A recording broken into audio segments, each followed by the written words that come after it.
All right, we are coming up on 8 o'clock. So, let's go ahead and get started, shall we? Welcome back, everyone. This is our first and probably only night of reading At the Mountains of Madness by H.P. Lovecraft.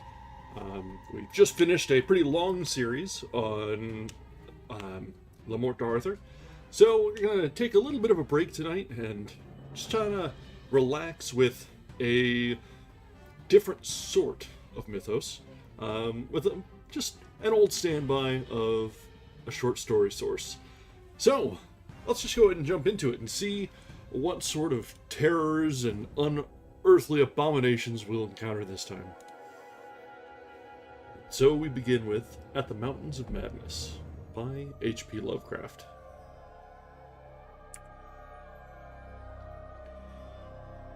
I am forced into speech because men of science have refused to follow my advice without knowing why. It is altogether against my will that I tell my reasons for opposing this contemplated invasion of the Antarctic, with its vast fossil hunt and its wholesale boring and melting of the ancient ice caps. And I am the more reluctant because my warning may be in vain. Doubt of the real facts, as I must reveal them, is inevitable. Yet, if I suppressed what will seem extravagant and incredible, there would be nothing left. The hitherto withheld photographs, both ordinary and aerial, will count in my favor, for they are damnably vivid and graphic. Still, they will be doubted, because of the great lengths to which clever fakery can be carried. The ink drawings, of course, will be jeered at as obvious impostures, notwithstanding a strangeness and technique which art experts ought to remark and puzzle over.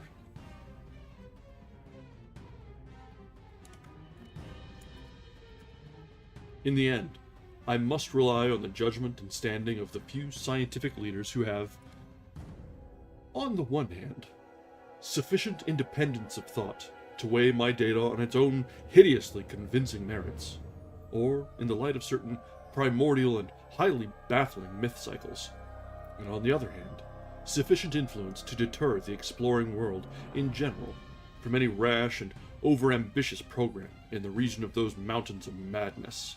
He said the thing.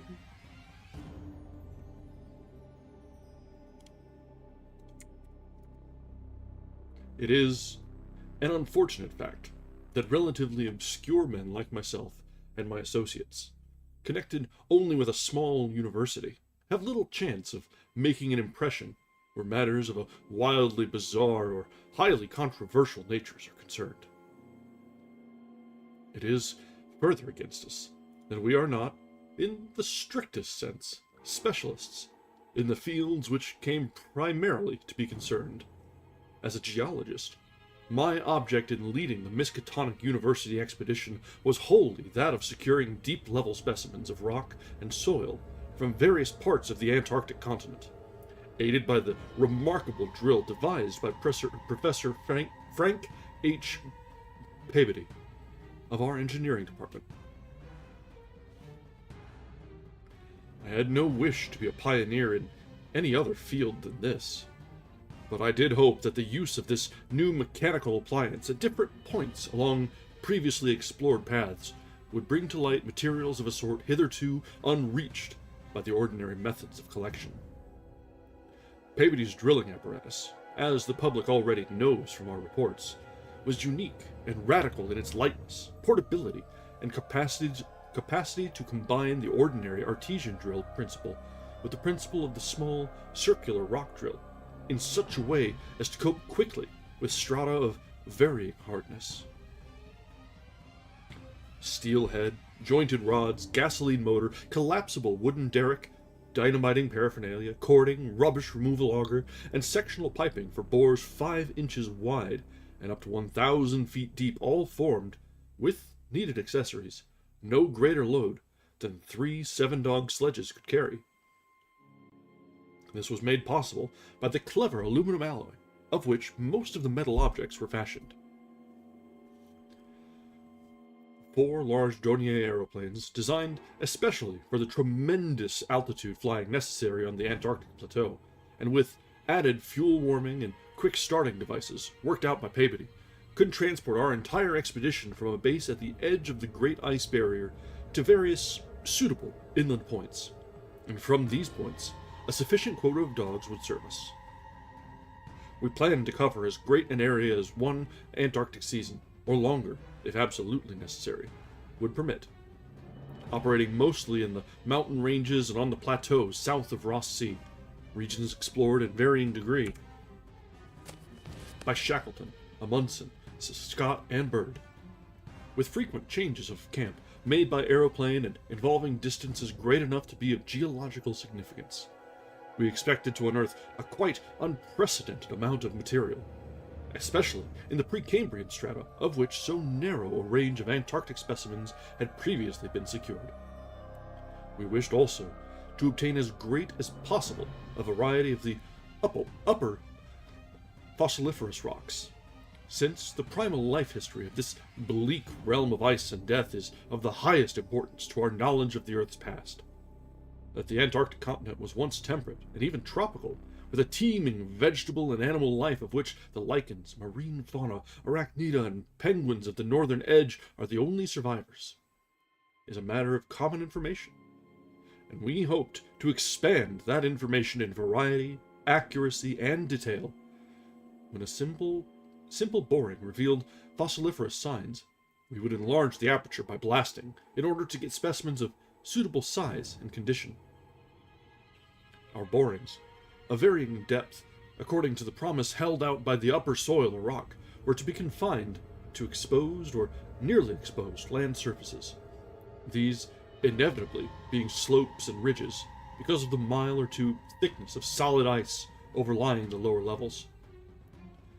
We could not afford to waste drilling depth on any considerable amount of more glaciation, though Peabody had worked out a plan for sinking copper electrodes in thick clusters of borings, and melting off limited areas of ice with current from a gasoline-driven dynamo.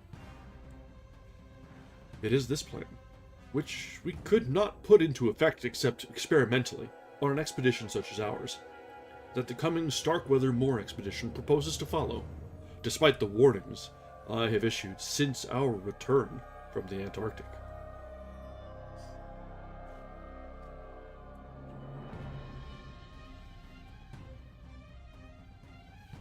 The public knows of the Miskatonic expedition through our frequent wireless reports to the Arkham Advertiser and Associated Press, and through the later articles by Peabody and myself. We consisted of 4 men from the university: Peabody, Lake of the Biology Department, Atwood of the Physics Department, also a meteorologist, and myself, representing geology and having nominal command. Also, 16 assistants, 7 graduate students from Miskatonic, and 9 skilled mechanics. Of these 16, 12 were qualified aeroplane pilots, all but 2 of whom were competent wireless operators. 8 of them understood navigation with compass and sextant, as did Peabody, Atwood, and I. In addition, of course, our 2 ships, wooden X-whalers, reinforced for ice conditions and having auxiliary steam, were fully manned. The Nathaniel Derby Pickman Foundation, aided by a few special contributions, financed the expedition.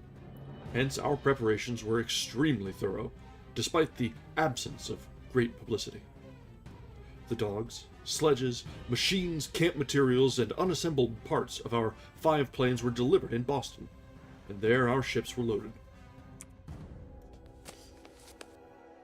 We were marvelously well equipped for our specific purposes, and in all matters pertaining to supplies, regimen, transportation, and camp construction, we profited by the excellent example of our many recent and exceptionally brilliant predecessors. It was the unusual number and fame of these predecessors which made our own expedition, ample though it was, so little noticed by the world at large. As the newspapers told, we sailed from Boston Harbor on September 2nd, 1930, taking a leisurely course down the coast and through the Panama Canal, and stopping at Samoa and Hobart, Tasmania, at which latter place we took on final supplies. None of our exploring party had ever been in the polar regions before, hence we all relied greatly on our ship captains, J.B. Douglas, commanding the brig Arkham, and serving as commander of the sea party, and Jorg Thorfinson, commanding the bark Miskatonic, both veteran whalers in Antarctic waters. As we left the inhabited world behind, the sun sank lower and lower in the north, and stayed longer and longer above the horizon each day. At about 62 degrees south latitude, we sighted our first icebergs, table-like objects with vertical sides, and just before reaching the Antarctic Circle, which we crossed on October 20th with appropriately quaint ceremonies, we were considerably troubled with field ice. The falling temperature bothered me considerably after our long voyage through the tropics, but I tried to brace up for the worst rigors to come. On many occasions, the curious atmospheric effects enchanted me vastly. These included a strikingly vivid mirage, the first I had ever seen, in which distant bergs became the battlements of unimaginable cosmic castles. Pushing through the ice, which was fortunately neither extensive nor thickly packed, we regained open water at south latitude 67 degrees, east latitude 175 degrees. On the morning of October 26th, a strong land link appeared on the south, and before noon, we all felt a thrill of excitement at beholding a vast, lofty, and snow-clad mountain chain which opened out and covered the whole vista ahead. At last, we had encountered an outpost of the great, unknown continent, and its cryptic world of frozen death. These peaks were obviously the Admiralty Range discovered by Ross, and it would now be our task to round Cape Adare and sail down the east coast of Victorialand to our contemplated base on the shore of McMurdo Sound, at the foot of the volcano Erebus, in south latitude 77 degrees 9 seconds. I guess that's minutes. Yeah, 77 degrees 9 minutes.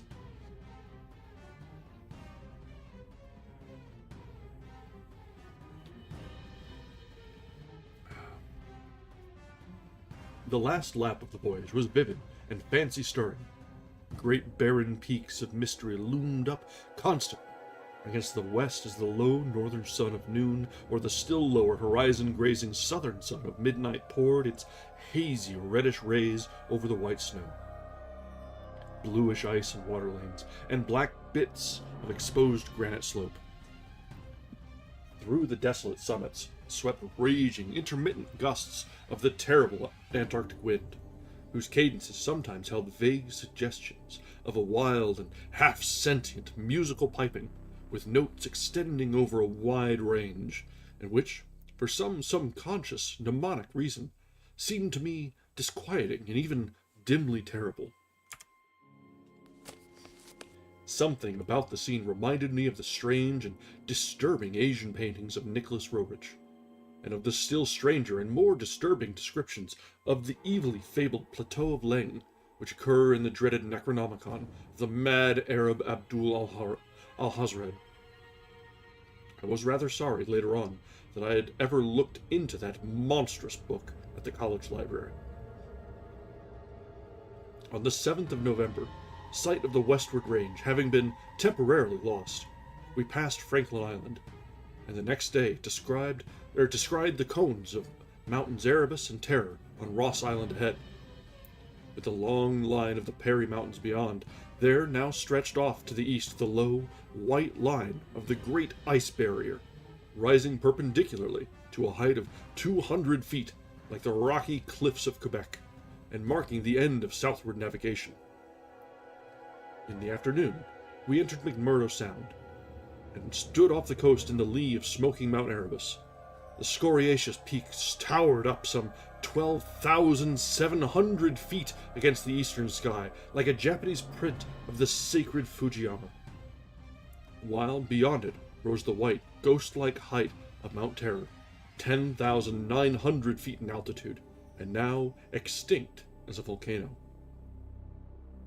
Puffs of smoke from Erebus came intermittently, and one of the graduate assistants, a brilliant young fellow named Danforth, pointed out what looked like lava on the snowy slope, remarking that this mountain, discovered in 1840, had undoubtedly been the source of Poe's image when he wrote 7 years later, "The lavas that restlessly roll their sulphurous currents down Yanak, in the ultimate climes of the pole that groan as they roll down Mount Yanak in the realms of the boreal pole." Danforth was a great reader of bizarre material, and had talked a good deal of Poe. I was interested myself because of the Antarctic scene of Poe's only long story, the disturbing and enigmatical Arthur Gordon Pym.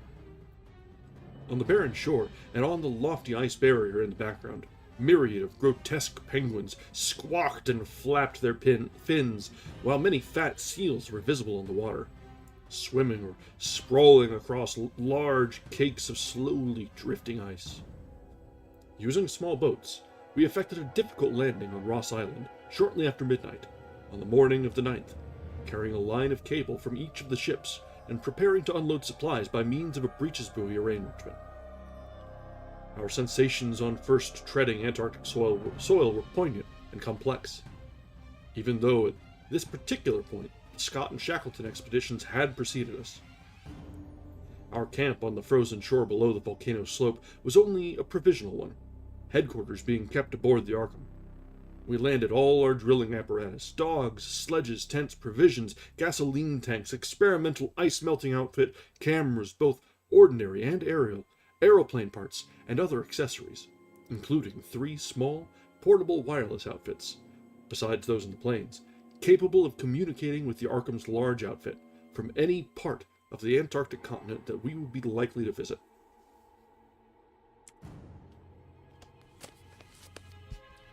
The ship's outfit, communicating with the outside world, was to convey press reports to the Arkham Advertiser's powerful wireless station on Kingsport Head, Massachusetts.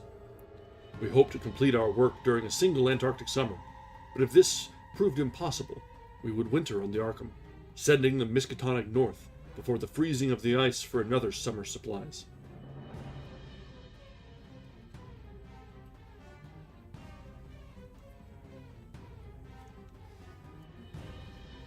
I need not repeat what the newspapers have already published about our early work, of our ascent of Mount Erebus, our successful mineral borings at several points on Ross Island, and the singular speed with which Mr. Peabody's apparatus accomplished them. Even through solid rock layers, our provisional test of the small ice-melting equipment, our perilous ascent of the Great Barrier with sledges and supplies, and our final assembly of 5 huge aeroplanes at the camp atop the barrier. The health of our land party, 20 men and 55 Alaskan sledge dogs, was remarkable. Though, of course, we had so far encountered no really destructive temperatures or windstorms. For the most part, the thermometer varied between 0 and 20, or 25 degrees above, and our experience with New England winters had accustomed us to rigors of this sort. Note, this is almost certainly in Fahrenheit. The barrier camp was semi-permanent, and destined to be a storage cache for gasoline, provisions, dynamite, and other supplies. Only 4 of our planes were needed to carry the actual exploring material, the 5th being left with a pilot and 2 men from the ships at the storage cache to form a means of reachings from the Arkham in case all our exploring planes were lost. Later, when not using all the other planes for moving apparatus, we would employ 1 or 2 in a shuttle transportation service between this cache and another permanent base on the Great Plateau from 600 to 700 miles southward, beyond Beardmore Glacier. Despite the almost unanimous accounts of appalling winds and tempests that poured down from the plateau, we determined to dispense with intermediate bases, taking our chances in the interest of economy and probable efficiency. Wireless reports have spoken of the breathtaking 4-hour non-stop flight of our squadron on November 21st over the lofty shelf ice, with vast peaks rising on the west and the unfathomed silences echoing to the sound of our engines. Wind troubled us only moderately, and our radio compasses helped us through the one opaque fog we encountered. When the vast rise loomed ahead between latitudes 83 degrees and 84 degrees, we knew we had reached Beardmore Glacier, the largest valley glacier in the world, and that the frozen sea was now giving place to a frowning and mountainous coastline. At last we were truly entering the white, aeon-dead world of the ultimate south.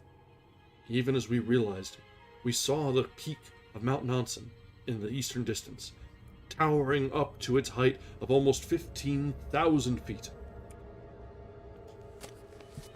The successful establishment of the southern base above the glacier in latitude 86 degrees 7 minutes, east longitude 174 degrees 23 minutes, and the phenomenally rapid and effective borings and blastings made at various points reached by our sledge trips and short aeroplane flights are matters of history, as is the arduous and triumphant descent of Mount Nansen by Peabody and two of the graduate students, Gedney and Carroll, on December 13th to 15th. We were some 8,500 feet above sea level when experimental drillings revealed solid ground only 12 feet down through the snow and ice at certain points. We made considerable use of the small melting apparatus and sunk bores and performed dynamiting at many places where no previous explorer had ever thought of securing mineral specimens.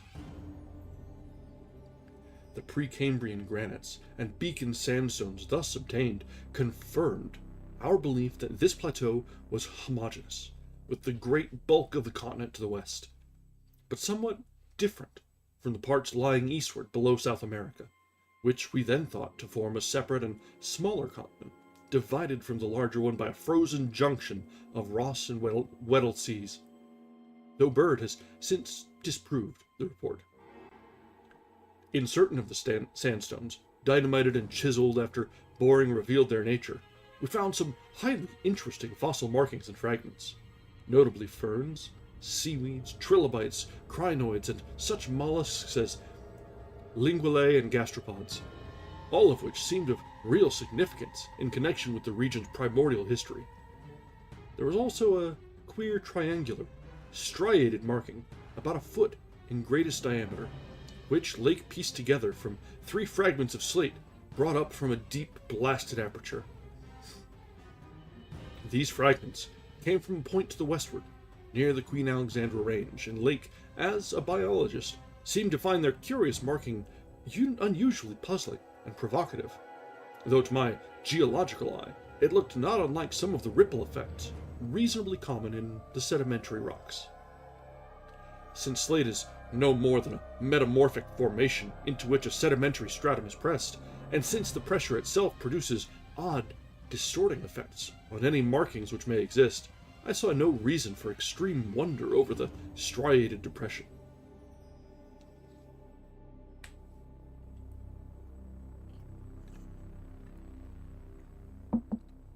On January 6th, 1931, Lake, Peabody, Daniels, all 6 of the students, 4 mechanics, and myself flew directly over the South Pole in 2 of the Great Plains, being forced down once by a sudden high wind which, fortunately, did not develop into a typical storm.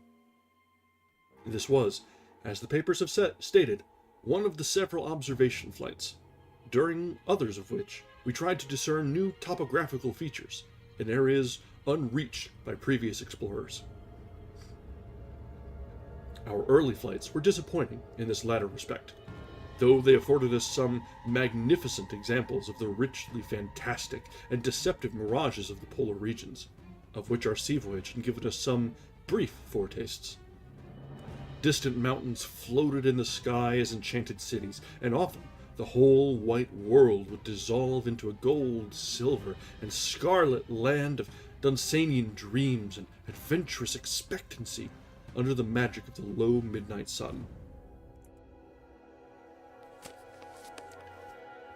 On cloudy days, we had considerable trouble in flying, owing to the tendency of snowy earth and sky to merge into one mystical, opalescent void with no visible horizon to mark the junction of the two. At length, we resolved to carry out our original plan of flying 500 miles eastward with all 4 exploring planes, and establishing a fresh sub-base at a point which would probably be on the smaller continental division, as we mistakenly conceived it. Geological specimens obtained there would be desirable for purposes of comparison. Our health so far had remained excellent, lime juice well offsetting the steady diet of tinned and salted food, and temperatures generally above zero enabling us to do without our thickest furs. It was now midsummer, and with haste and care we might be able to conclude work by March, and avoid a tedious wintering through the long Antarctic night. Several savage windstorms had burst upon us from the west, but we had escaped damage through the skill of Atwood in devising rudimentary aeroplane shelters and windbreaks of heavy snow blocks, and in reinforcing the principal camp buildings with snow. Our good luck and efficiency had indeed been almost uncanny. The outside world knew, of course, of our program, and was told also of Lake's strange and dogged insistence on westward, or rather northwestward, prospecting trip before our radical shift to the new base. It seems that he had pondered a great deal, and with alarmingly radical daring, over that triangular striated marking in the slate, reading into it certain contradictions in nature and geological period which whetted his curiosity to the utmost, and made him avid to sink more borings and blastings in the west stretching formation to which the exhumed fragments evidently belonged. He was strangely convinced that the marking was the print of some bulky, unknown, and radically unclassifiable organism of considerably advanced evolution, notwithstanding that the rock which bore it was of so vastly ancient a date, Cambrian, if not actually Precambrian, as to preclude the probable existence not only of all highly evolved life, but of any life at all above the unicellular, or at most the trilobite stage. These fragments, with their odd marking, must have been 500 million to 1,000 million years old. Popular imagination. Chapter 2. Popular imagination, I judge, responded actively to our wireless bulletins of Lake's start northwestward into regions never trodden by human foot or penetrated by human imagination. Though we did not mention his wild hopes of revolutionizing the entire sciences of biology and geology. His preliminary sledging and boring journey of January 11th to 18th, with Peabody and 5 others, marred by the loss of 2 dogs in an upset when crossing one of the great pressure ridges in the ice, had brought up more and more of the Archean slate. And even I was interested by the singular profusion of evident fossil markings in that unbelievably ancient stratum. These markings, however, were of very primitive life forms, involving no great paradox, except that any life forms should occur in rock as definitely Precambrian as this seemed to be. Hence, I still failed to see the good sense of Lake's demand for an interlude in our time-saving program. An interlude requiring the use of all 4 planes, many men, and the whole of the expedition's mechanical apparatus. I did not, in the end, veto the plan, though I decided not to accompany the northwestern party despite Lake's plea for my geological advice. While they were gone, I would remain at the base with Peabody and 5 men and work out final plans for the eastward shift. In preparation for this transfer, one of the planes had begun to move up a good gasoline supply from McMurdo Sound, but this could wait temporarily. I kept with me 1 sledge and 9 dogs, since it is unwise to be at any time without possible transportation in an utterly tenantless world of eon-long death. Lake's sub-expedition into the unknown, as everyone will recall, sent out its own reports from the shortwave transmitters on the plains, these being simultaneously picked up by our apparatus at the southern base and by the Arkham at McMurdo Sound, whence they were relayed to the outside world on wavelengths up to 50 meters. The start was made January 2nd at 4 a.m., and the first wireless message we received came only 2 hours later, when Lake spoke of descending, starting a small-scale ice melting in Bore at a point some 300 miles away from us. 6 hours after that, a second and very excited message told of the frantic beaver-like work whereby a shallow shaft had been sunk and blasted, culminating in the discovery of slate fragments with several markings approximately like the one which had caused the original puzzlement. 3 hours later, a brief bulletin announced the resumption in the flight in the teeth of a raw and piercing gale. When I dispatched a message of protest against further hazards, Lake replied curtly that his new specimens made any hazard worth taking. I saw that his excitement had reached the point of mutiny, and that I could do nothing to check this headlong risk of the whole expedition's success. But it was appalling to think of his plunging deeper and deeper into that treacherous and sinister white immensity of tempests and unfathomed mysteries, which stretched off for some 1,500 miles to the half-known, half-suspected coastline of Queen Mary and Knox Lands.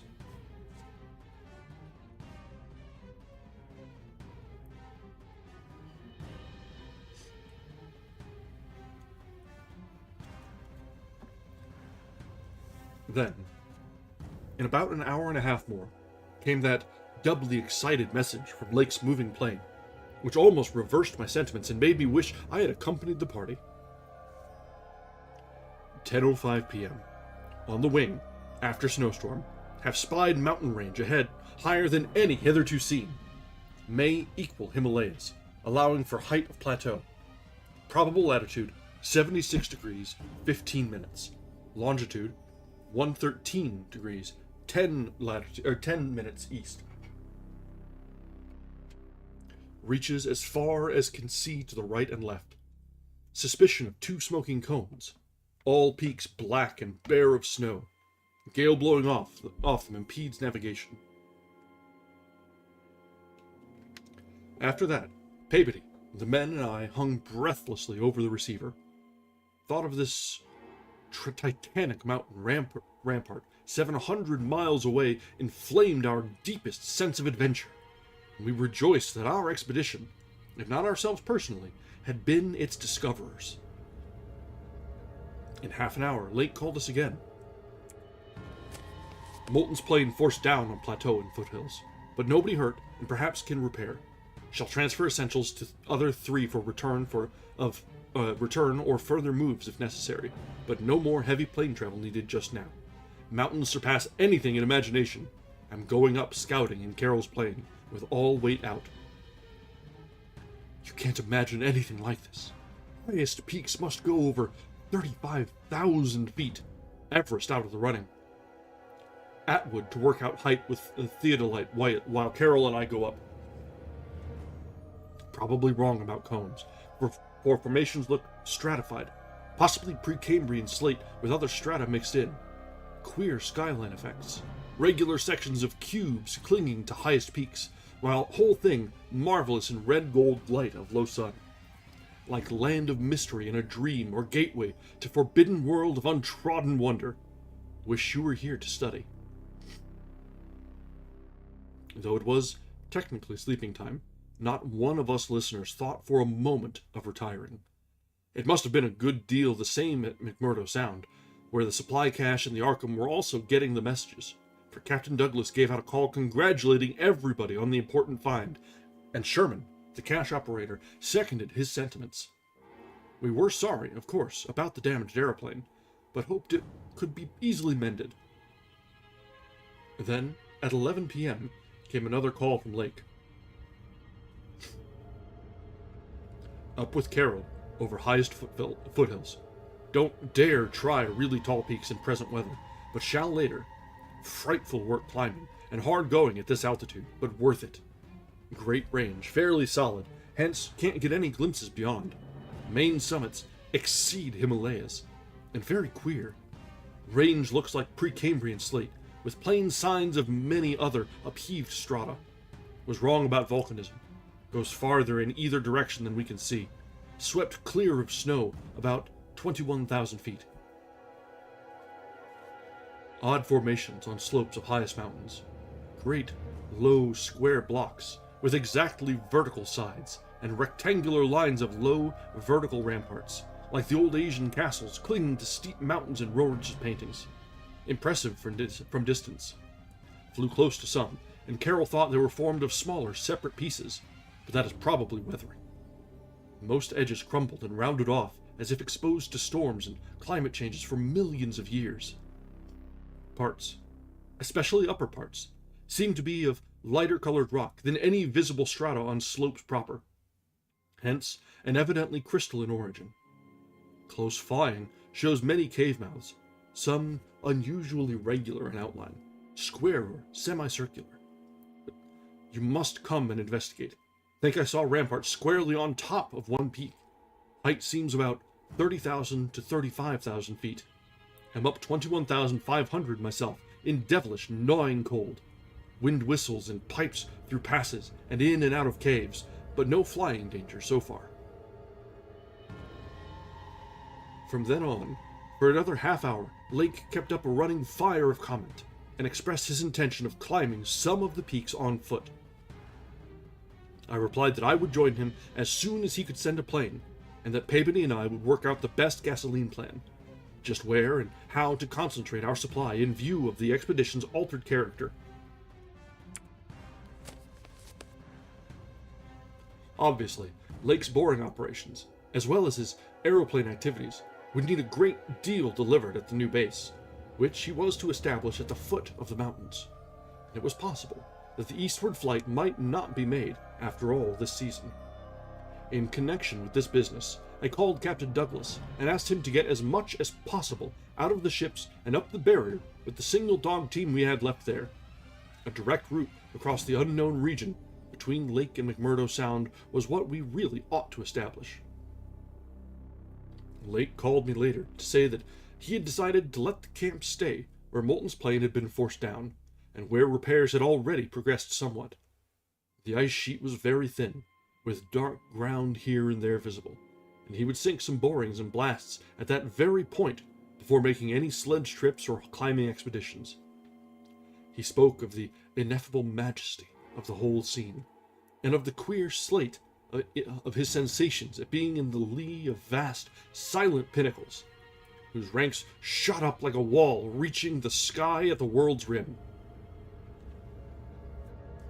There is an original art here, so let me do a quick snip and we'll get that into the stream so we can see it properly.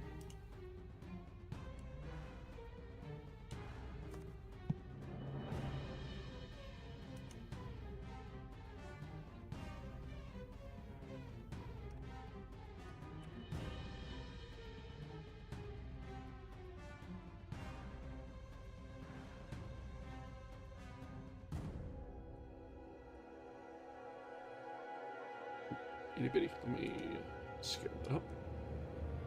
So yep, this is the original artwork here. We'll leave this up while we continue from here on out. Atwood's theodolite observations had placed the height of the 5 tallest peaks at from 30,000 to 34,000 feet. The windswept nature of the terrain clearly disturbed Lake, for it argued the occasional existence of prodigious gales, violent beyond anything we had so far encountered. His camp lay a little more than 5 miles from where the higher foothills rose abruptly.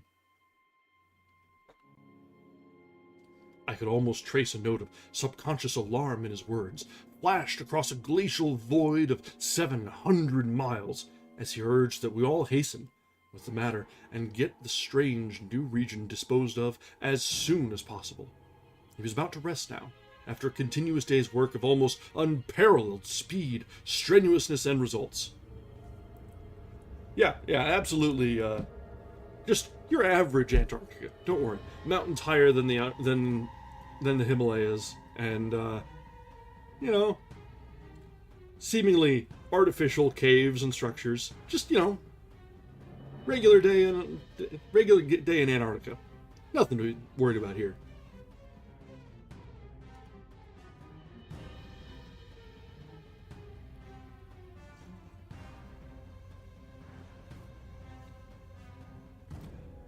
In the morning, I had a three-cornered wireless talk with Lake and Captain Douglas at their widely separated bases. It was agreed that one of Lake's planes would come to my base for Peabody, the 5 men, and myself, as well as for all the fuel it could carry. The rest of the fuel question, depending on our decision about an easterly trip, could wait for a few days, since Lake had enough for immediate camp, heat, and borings. Eventually, the old southern base ought to be restocked, but if we postponed the easterly trip, we would not use it till the next summer, and meanwhile, Lake must send a plane to explore a direct route between his new mountains and McMurdo Sound. Peabody and I prepared to close our base for a short or long period, as the case might be. If we wintered in the Antarctic, we would probably fly straight from Lake's base to the Arkham without returning to this spot.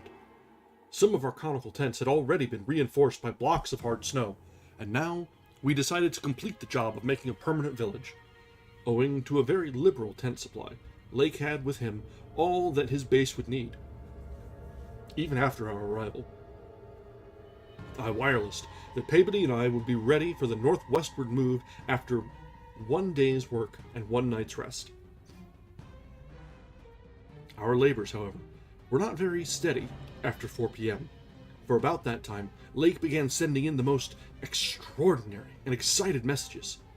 His working day had started unpropitiously, since an aeroplane survey of the nearly exposed rock surfaces showed an entire absence of those archaean and primordial strata for which he was looking, and which formed so great a part of the colossal peaks that loomed up at a tantalizing distance from the camp. Most of the rocks glimpsed were apparently Jurassic or Comanchean sandstones and Permian and Triassic schists, with now and then a glossy black outcropping suggesting a hard and slaty coal.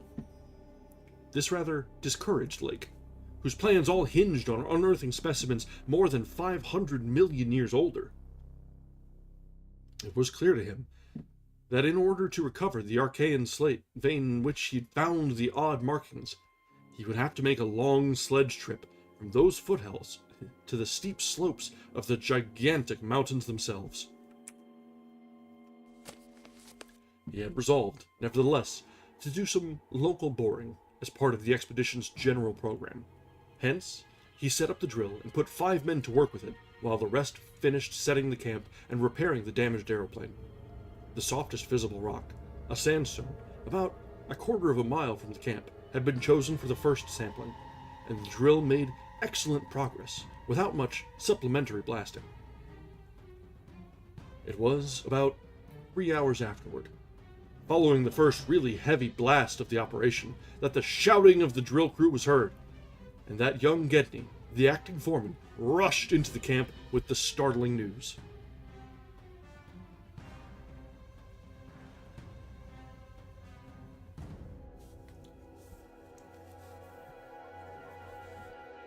They had struck a cave. Early in the boring, the sandstone had given place to a vein of Comanchean limestone, full of minute fossil cephalopods, corals, echini, and spirifera, and with occasional suggestions of silica sponges and marine vertebra bones, the latter probably teleosts, sharks, and ganoids. This in itself was important enough, as affording the first vertebrate fossils the expedition had yet secured, but when shortly afterward the drill head dropped through the stratum into apparent vacancy, a wholly new and doubly intense wave of excitement spread among the excavators. A good-sized blast had laid open the subterranean secret, and now, through a jagged aperture perhaps 5 feet across and 3 feet thick, there yawned before the avid searchers a section of shallow limestone, hollowing worn more than 50 million years ago by the trickling groundwater of a bygone tropic world. The hollowed layer was not more than 7 or 8 feet deep, but extended off indefinitely in all directions, and had a fresh, slightly moving air, which suggested its membership in an extensive subterranean system. Its roof and floor were abundantly equipped with large stalactites and stalagmites, some of which met in columnar form. But important above all else was the vast deposit of shells and bones, which, in places, nearly choked the passage. Washed down from unknown jungles of Mesozoic tree ferns and fungi, and forests of tertiary cycads, fan palms, and primitive angiosperms. This osseous medley contained representatives of more Cretaceous, Eocene, and other animal species than the greatest paleontologist could have counted or classified in a year. Mollusks, Cretacean armor, fishes, amphibians, reptiles, birds, and early mammals, great and small, known and unknown. No wonder Gedney ran back to the camp shouting, and no wonder everyone else dropped work and rushed headlong through the biting cold to where the tall derrick marked a newfound gateway to secrets of inner earth and vanished eons. When Lake had satisfied the first keen edge of his curiosity, he scribbled a message in his notebook and had young Moulton run back to the camp to dispatch it by wireless. This was my first word of the discovery, and it told of the identification of early shells, bones of ganoids and placoderms, remnants of labyrinthodonta and thecoidea, great mosasaur skull fragments, dinosaur vertebrae and armor plates, pterodactyl teeth and wing bones, Archaeopteryx debris, Miocene shark's teeth, primitive bird skulls, and other bones of archaic mammals such as paleotheres, xiphidons, eohipi, oreodons, and Titanotheridae.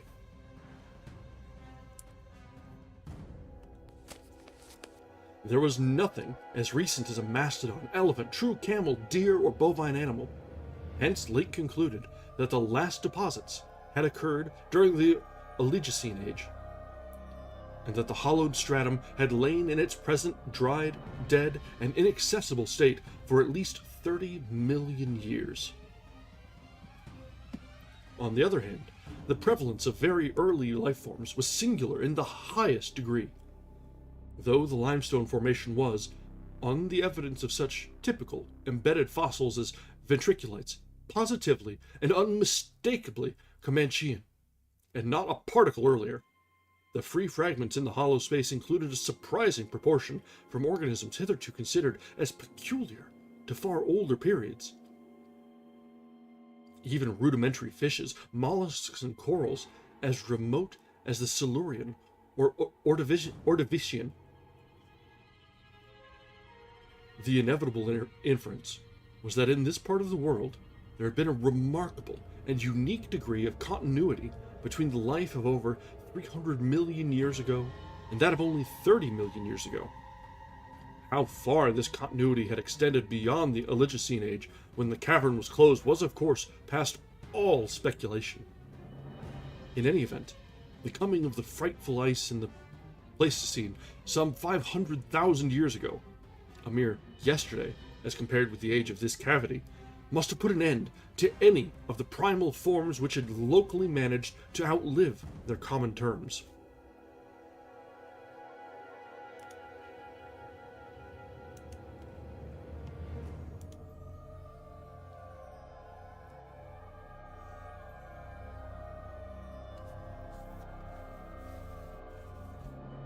This is very reminiscent of Verne and like a Journey to the Center of the Earth situation. You get a isolated section of prehistory that just is a complete mystery, unknown and unknowable. Like how is this happening? I'm sure we'll find more clues, but in Lovecraft fashion, we may not find any answers, just more and more clues.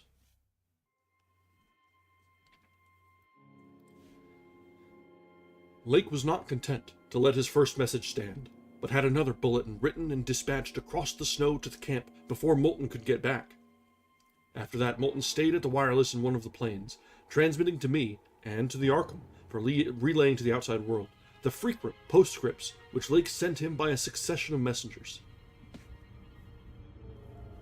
Those who followed the newspapers will remember the excitement created among men of science by that afternoon's reports. Reports which have finally led, after all these years, to the organization of that very Starkweather Moor expedition, which I am so anxious to dissuade from its purposes. I had better give the messages literally, as Lake sent them. And as our base operator, McTeague, translated them from his pencil shorthand. Fowler makes discovery of highest importance in sandstone and limestone fragments from blasts. Several distinct triangular striated prints, like those in the Archean slate, proving that source survived from over 600 million years ago to Comanchean times without more than moderate morphological changes and decrease in average size. Comanchean prints, apparently, more primitive or decadent, if anything, than older ones. Emphasize importance of discovery in press. Will mean to biology what Einstein has meant to mathematics and physics. Joins up with my previous work and amplifies conclusions. Appears to indicate, as I suspected, that Earth has seen whole cycle or cycles of organic life before known one that begins with archaeozoic cells, was evolved and specialized not later than 1,000 million years ago, when planet was young and recently uninhabitable for any life forms of normal protoplasmic structure. Question arises when, where, and how development took place.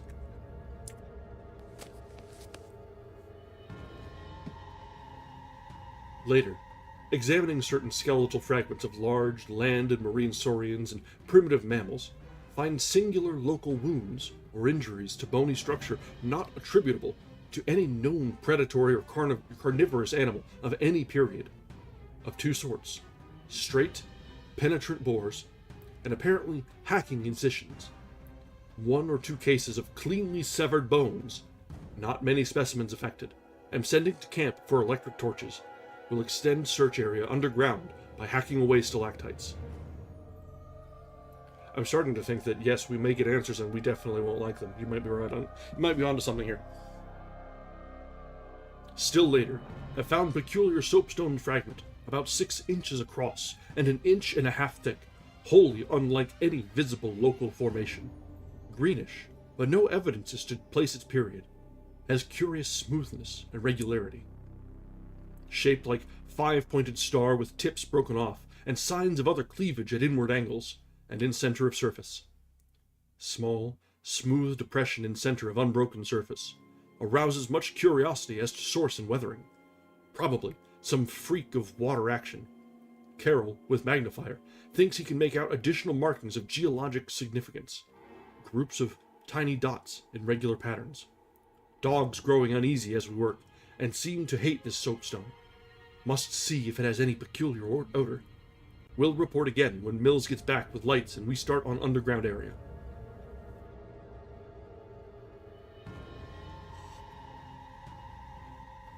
(10:15 p.m. Important discovery. Orendorff and Watkins, working underground at 9:45 with light, found monstrous barrel-shaped fossil of wholly unknown nature, probably vegetable unless overgrown specimen of unknown marine radiata. Tissue evidently preserved by mineral salts. Tough as leather, but astonishing flexibility retained in places. Marks of broken off parts at ends and around sides. 6 feet end to end. 3 5/10 feet central diameter. Tapering to 1 foot at each end, like a barrel with 5 bulging ridges in place of staves. Lateral breakages, as of thinnish stalks, are at equator in middle of these ridges. In furrows between ridges are curious growths, combs or wings that fold up and spread out like fans. All greatly damaged.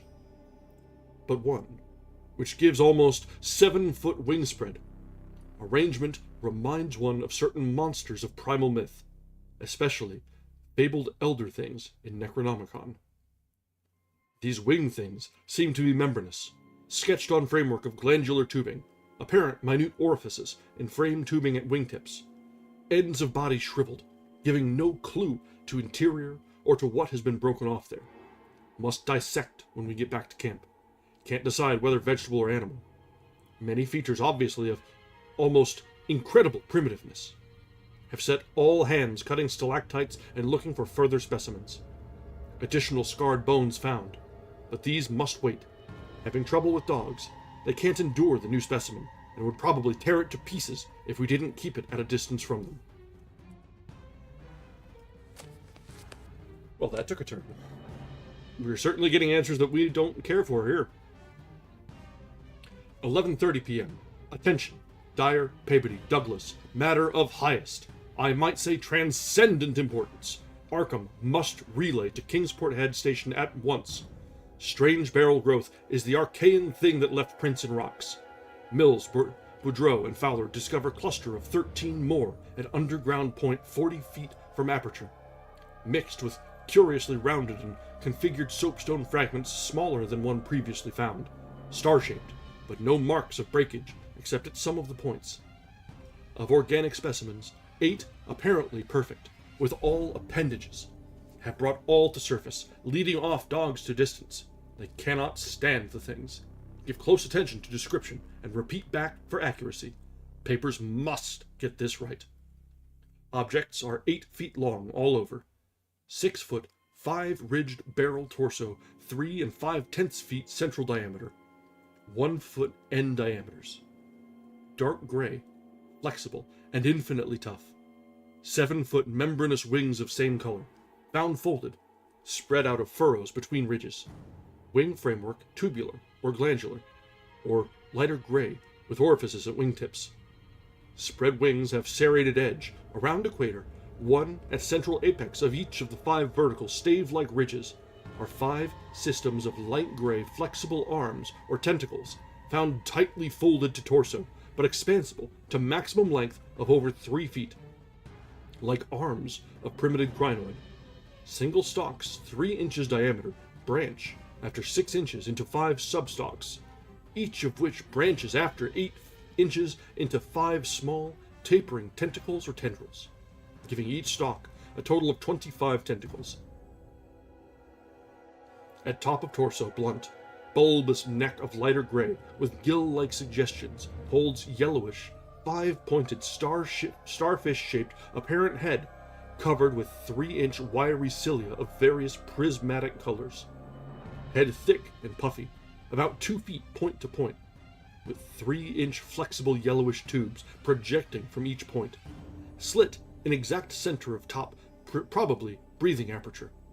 At end of each tube is spherical expansion, where yellowish membrane rolls back on handling to reveal glassy, red-irised globe, evidently an eye.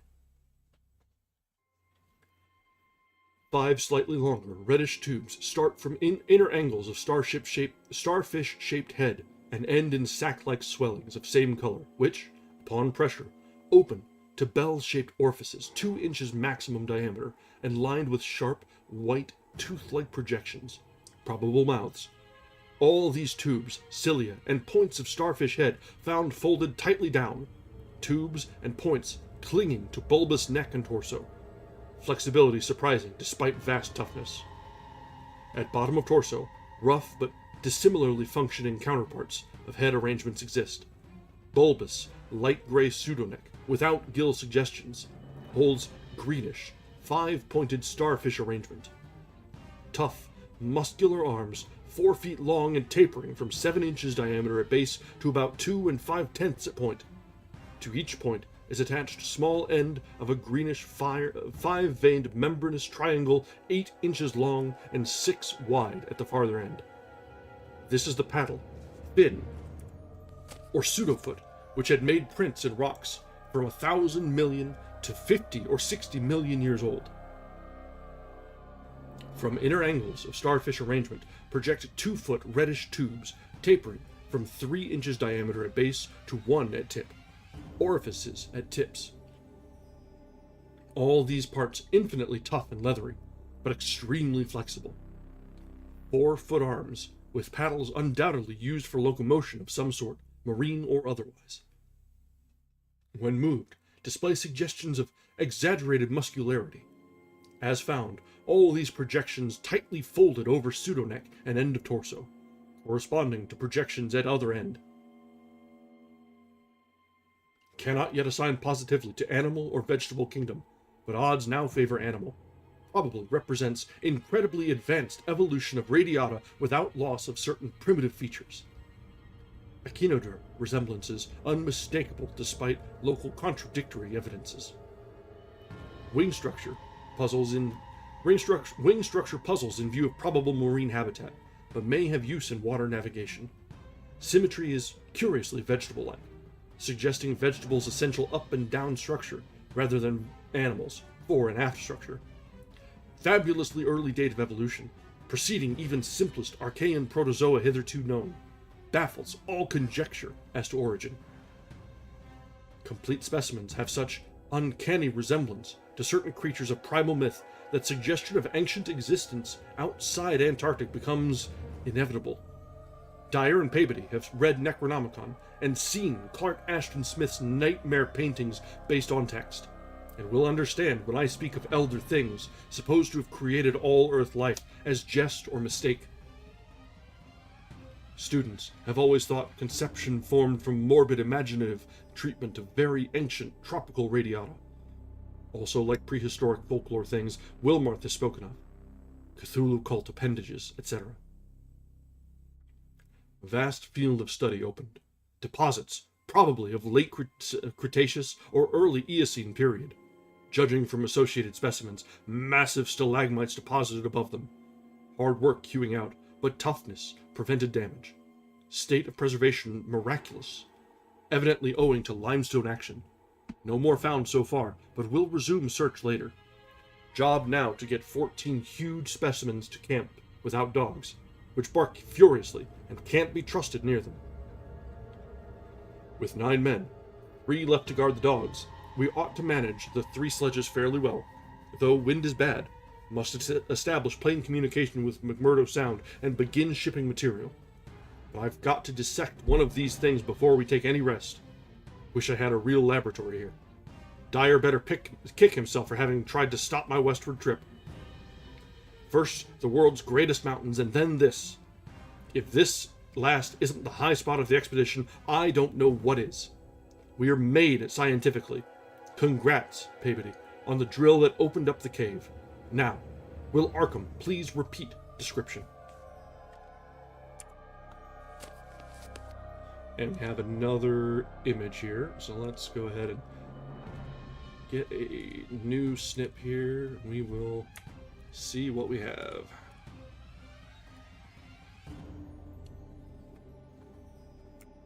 This one is fairly ominous. I'm glad I've gotten better at this, because the first time we had to pull these images in, there was some scuff involved.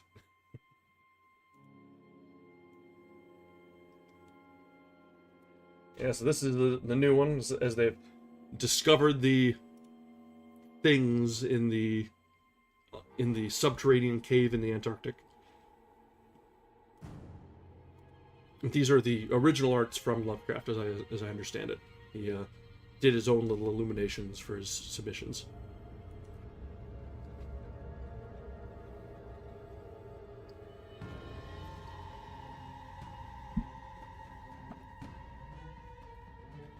The sensations of Peabody and myself at receipt of this report were almost beyond description. Nor were our companions much behind us in enthusiasm.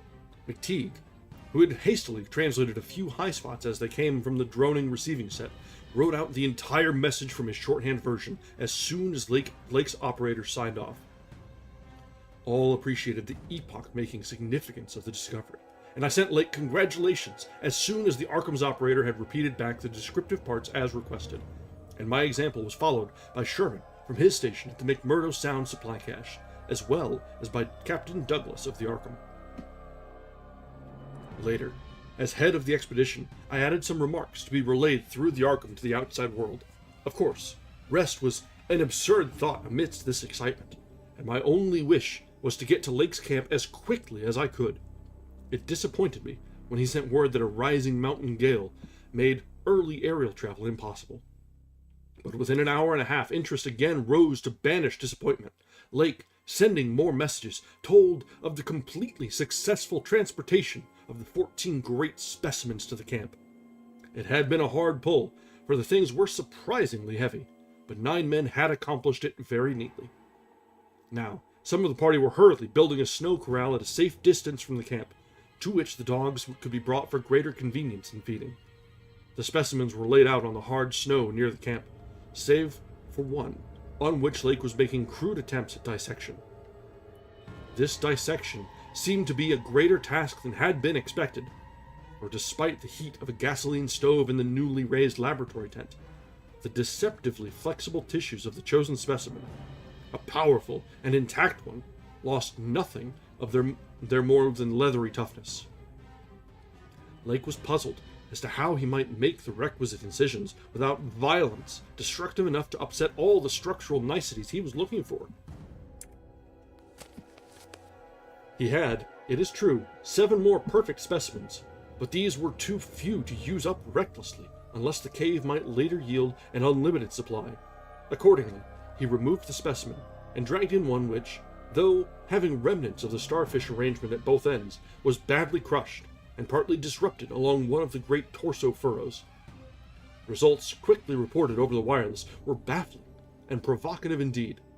Nothing like delicacy or accuracy was possible with instruments hardly able to cut the anomalous tissue, but the little that was achieved left us all awed and bewildered. Existing biology would have to be wholly revised, for this thing was no product of any cell growth science knows about. There had been scarcely any mineral replacement, and despite an age of perhaps 40 million years, the internal organs were wholly intact. The leathery, undeteriorative, and almost indestructible quality was an inherent attribute of the thing's form of organization, and pertained to some Paleocene cycle of invertebrate evolution utterly beyond our powers of speculation. At first, all that Lake found was dry, but as the heated tent produced its thawing effect, organic moisture of pungent and offensive odor was encountered toward the thing's uninjured side. It was not blood, but a thick, dark green fluid apparently answering the same purpose. By the time Lake reached this stage, all 37 dogs had been brought to the still uncompleted corral near the camp, and even at that distance, set up a savage barking and show of relentlessness at the acrid, diffusive smell. At the time, especially like archaeologists, paleontologists, there's so many things today that were brought up as potsherds, which were not shards when they were actually found, because the science at the time was just like, grab it, yank it, pull it, take it to a British museum.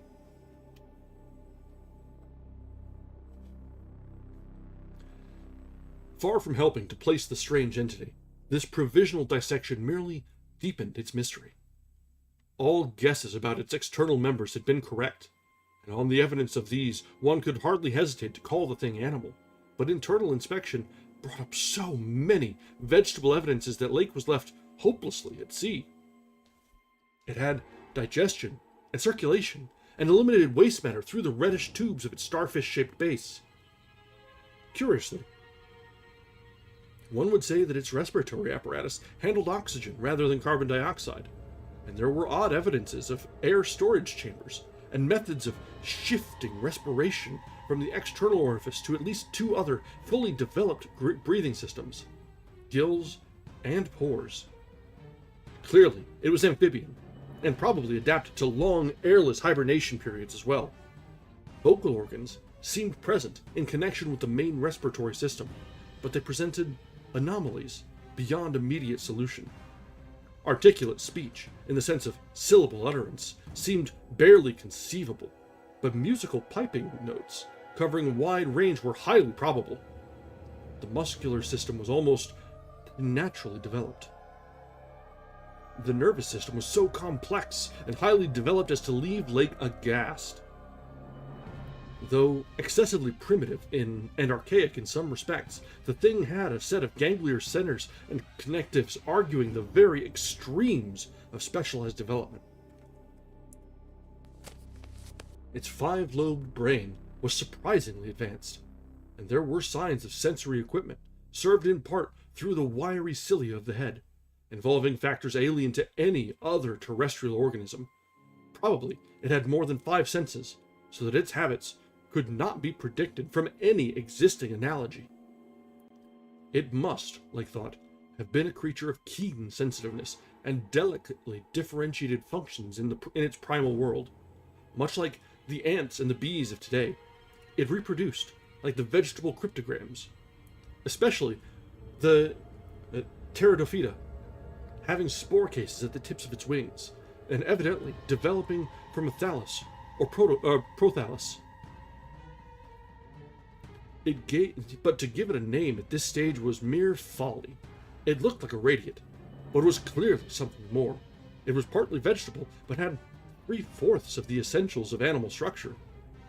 That it was marine in origin, its symmetrical contour and certain other attributes clearly indicated, yet one could not be exact as to the limit of its later adaptations.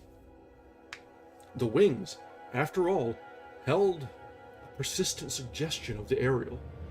How it could have undergone its tremendously complex evolution on a newborn Earth in time to leave prints in Archean rocks was so far beyond conception as to make Lake whimsically recall the primal myths about great old ones who filtered down from the stars and concocted Earth life as a joke or mistake, and the wild tales of cosmic hill things from outside told by a folklorist colleague in Miskatonic's English department.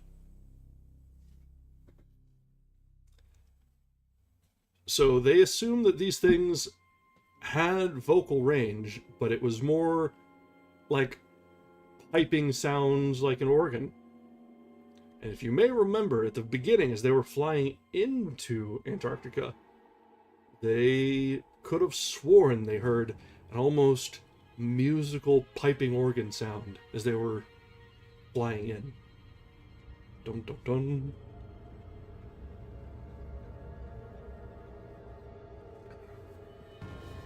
Naturally, he considered the possibility of the...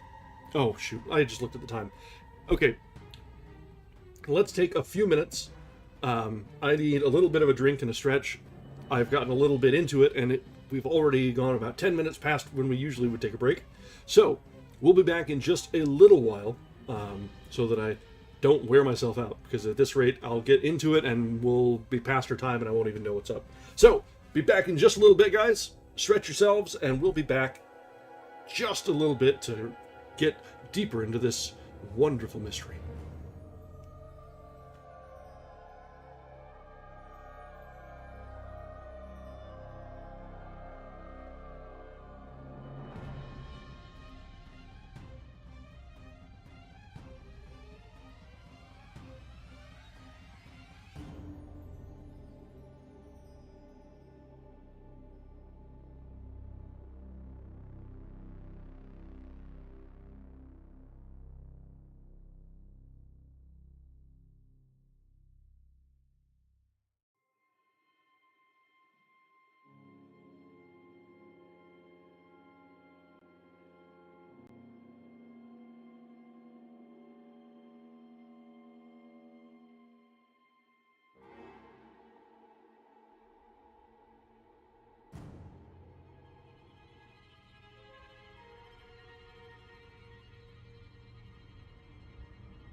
Okay, we are back. Alright, let's go ahead and hide that image. We are past that point, and we will see if there will be more as we go on. So before we resume, let's just a quick commentary. I know I have seen it criticized that this is one of Lovecraft's drier or more boring pieces, but for me, I'm enjoying this quite a lot. It really reminds me of reading Crichton, Michael Crichton, and because it's got the same almost scientific stint of everything and like the giving an account of things as if it were a factual occurrence. And it does make me think that Crichton probably pulled a lot of inspiration from Lovecraft's style. I'll have to check that out at some point, but Michael Crichton was one of my favorite authors when I was growing up. And you're right, yeah, it could just be that it's longer and the pacing is slower, but I'm loving this, and seeing the parallels between one of my favorite modern-ish authors to Lovecraft is like, oh, that's cool.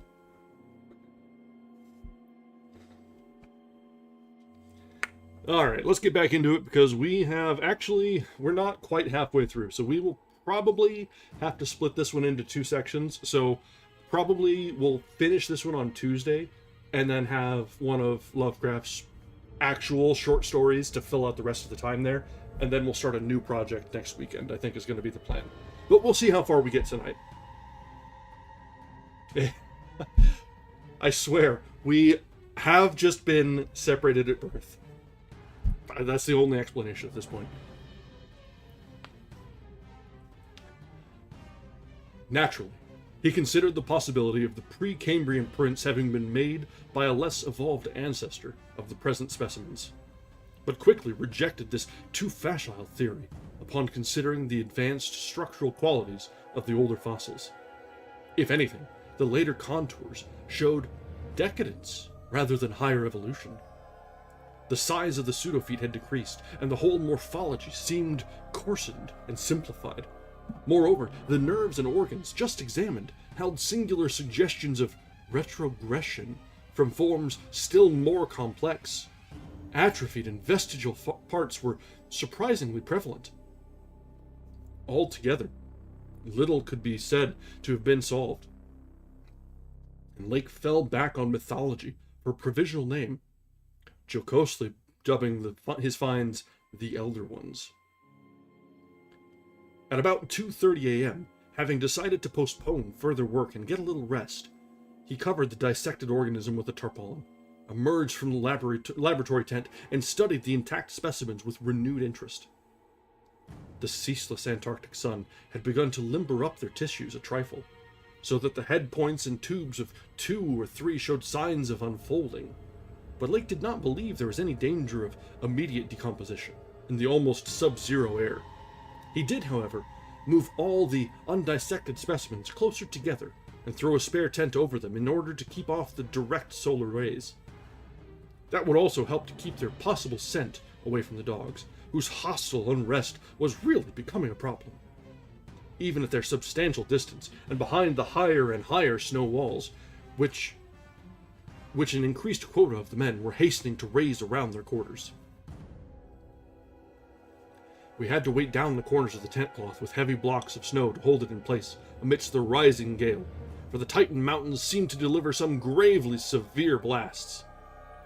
Early apprehensions about sudden Antarctic winds were revived, and under Atwood's supervision, precautions were taken to bank the tents, new dog corral, and crude aeroplane shelters with snow on the mountainward side. These latter shelters, begun with hard snow blocks during odd moments, were by no means as high as they should have been, and Lake finally detached all hands from other tasks to work on them. It was after 4 when Lake at last prepared to sign off and advised us all to share the rest period his outfit would take when the shelter walls were a little higher. He held some friendly chat with Peabody over the ether, and repeated his praise of the really marvelous drills that had helped him make his discovery. Atwood also sent greetings and praises. I gave Lake a warm word of congratulation, owning up that he was right about the western trip, and we all agreed to get in touch by wireless at 10 in the morning, if the gale was then over.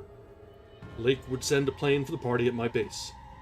Just before retiring, I dispatched a final message to the Arkham, with instructions about toning down the day's news for the outside world, since the full details seemed radical enough to rouse a wave of incredulity until further substantiated. And that brings us to the end of Chapter 2. The way this ebook is separated out, it does not have chapter markings as far as like table of contents or the like, so I'm not sure how many chapters there are in this one. So this could be a play in three acts or in 4. We'll see. Well, kind of tends to when everything goes to shit, right? Chapter 3. None of us, I imagine, slept very heavily or continuously that morning. Both the excitement of Lake's discovery and the mounting fury of the wind were against such a thing.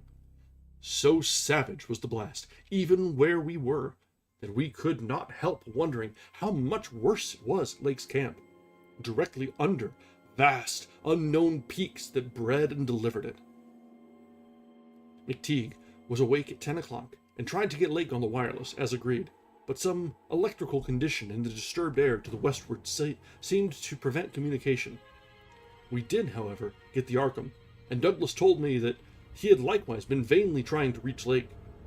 He had not known about the wind, for very little was blowing at McMurdo Sound, despite its persistent rage where we were. Throughout the day, we all listened anxiously and tried to get Lake at intervals, but invariably without results. About noon, a positive frenzy of wind stampeded out of the west, causing us to fear for the safety of our camp, but it eventually died down, with only a moderate relapse at 2 p.m. After 3 o'clock, it was very quiet, and we redoubled our efforts to get Lake, reflecting that he had 4 planes, each provided with an excellent shortwave outfit. We could not imagine any ordinary accident capable of crippling all his wireless equipment at once. Nevertheless, the stony silence continued, and when we thought of the delirious force the wind must have had in his locality, we could not help making the most direful conjectures.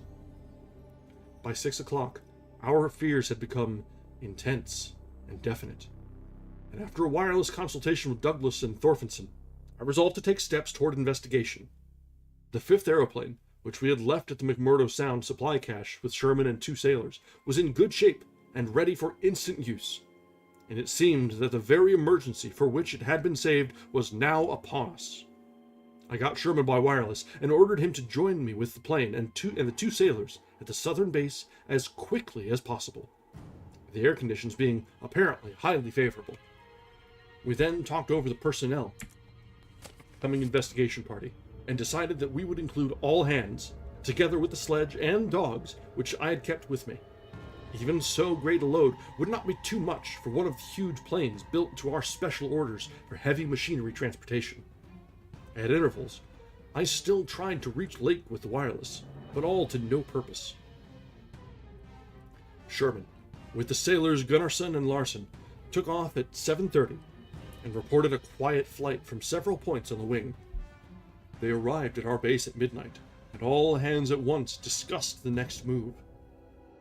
It was risky business, sailing over the Antarctic in a single aeroplane without any line of the bases. But no one drew back from what seemed like the plainest necessity.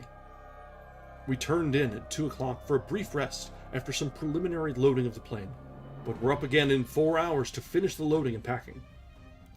At 7:15 a.m., January 25th, we started northwestward under McTeague's pilotage with 10 men, 7 dogs, a sledge, a fuel and food supply, and other items including the plane's wireless outfit. The atmosphere was clear, fairly quiet, and relatively mild in temperature, and we anticipated very little trouble in reaching the latitude and longitude designated by Lake as the site of his camp. Our apprehensions were over what we might find, or fail to find, at the end of our journey. for silence continued to answer all calls dispatched to the camp.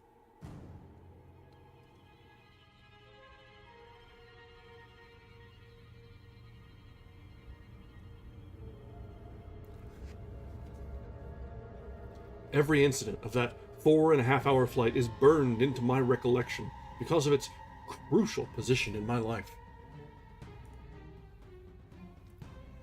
It marked my loss, at the age of 54, of all that peace and balance which the normal mind possesses through its accustomed conception of external nature and nature's laws. Thenceforward, the 10 of us, but the student Danforth and myself above all others, were to face a hideously amplified world of lurking horrors, which nothing can erase from our emotions, and which we would refrain from sharing with mankind in general if we could. The newspapers have printed the bulletins we sent from the moving plane, telling of our non-stop course, our 2 battles with treacherous upper-air gales, our glimpse of the broken surface where Lake had sunk his mid-journey shaft 3 days before, and our sight of a group of those strange, fluffy snow cylinders, noted by Amundsen and Bird as rolling in the wind across the endless leagues of frozen plateau. There came a point, though, when our sensations could not be conveyed in any words the press would understand, and a later point when we had to adopt an actual rule of strict censorship. The sailor Larson was first to spy the jagged line of witch-like cones and pinnacles ahead, and his shouts sent everyone to the windows of the great cabined plane. Despite our speed, they were very slow in gaining prominence. Hence, we knew that they must be infinitely far off, and visible only because of their abnormal height. Little by little, however, they rose grimly into the western sky, allowing us to distinguish various bare, bleak, blackish summits, and to catch the curious sense of fantasy which they inspired as seen in the reddish Antarctic light against the provocative backdrop of iridescent ice dust clouds.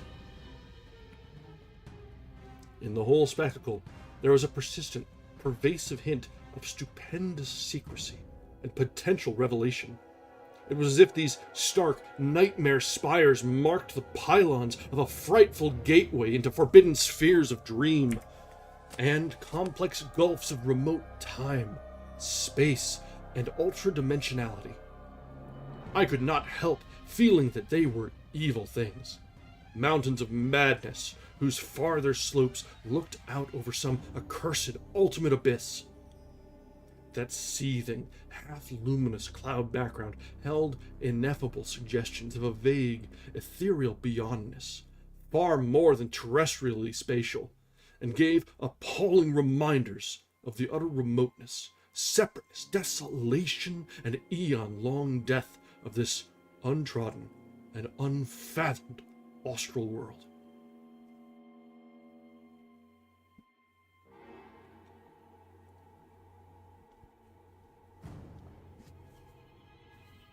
It was young Danforth who drew our notice to the curious regularities of the higher mountain skyline. Regularities like clinging fragments of perfect cubes, which Lake had mentioned in his messages, and which indeed justified his comparison with the dreamlike suggestions of primordial temple ruins on cloudy Asian mountaintops so subtly and strangely painted by Roerich.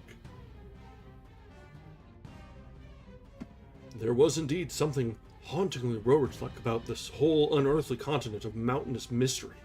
I had felt it in October, when we first caught sight of Victoria Land.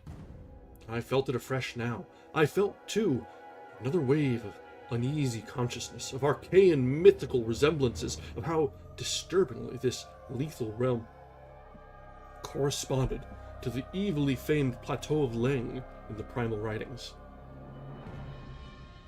Mythologists have placed Leng in Central Asia, but the racial memory of man, or of his predecessors, is long, and it may well be that certain tales have come down from lands and mountains and temples of horror earlier than Asia, and earlier than any human world we know.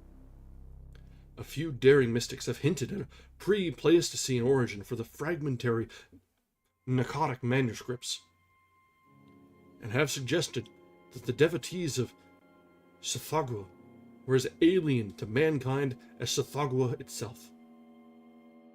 Leng, wherever in space or time it might brood, was not a region I would care to be in or near, nor did I relish the proximity of a world that had ever bred such ambiguous and archaean monstrosities as those Lake had just mentioned. At the moment, I felt sorry that I had ever read the abhorred Necronomicon, or talked so much with that unpleasantly erudite folklorist Wilmarth at the university.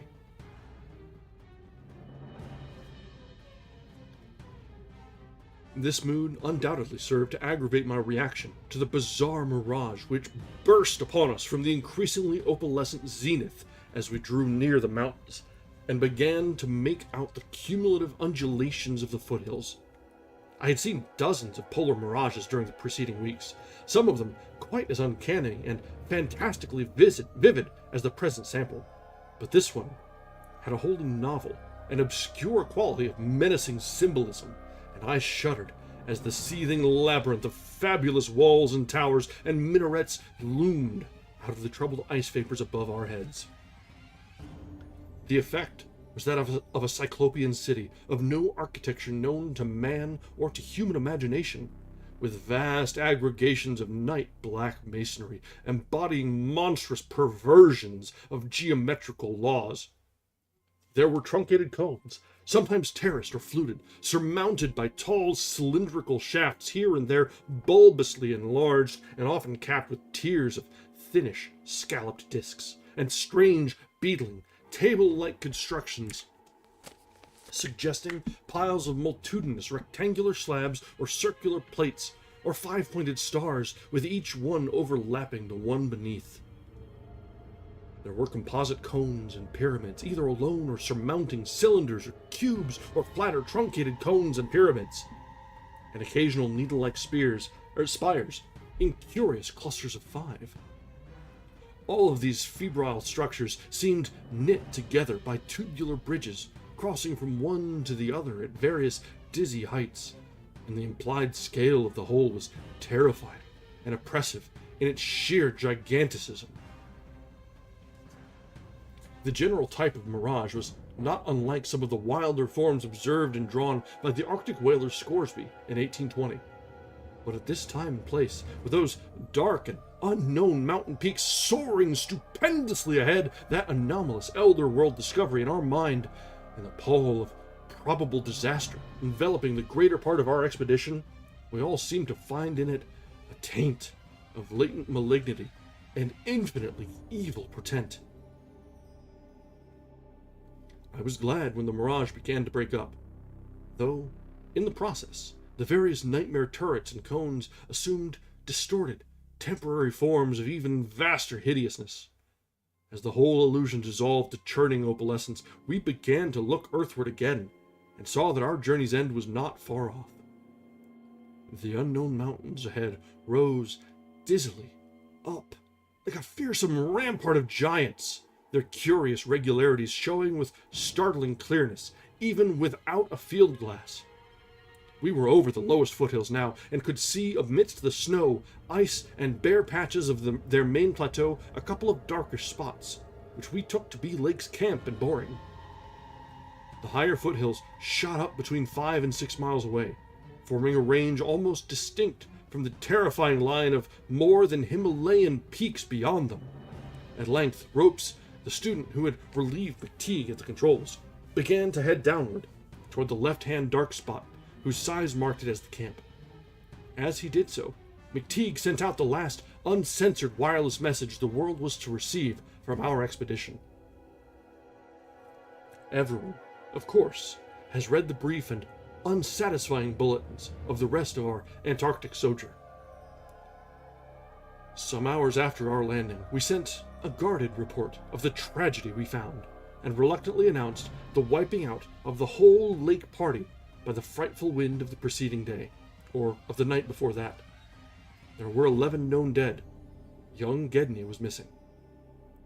People pardoned our hazy lack of details through realization of the shock the sad event must have caused us, and believed us when we explained that the mangling action of the wind had rendered all 11 bodies unsuitable for transportation outside. Indeed, I flatter myself that even in the midst of our distress, utter bewilderment, and soul-clutching horror, we scarcely went beyond the truth in any specific instance.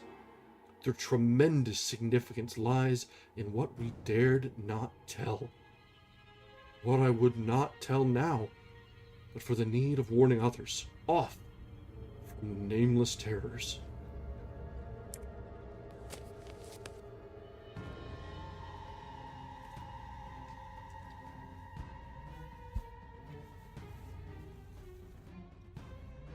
It is a fact that the wind had wrought dreadful havoc.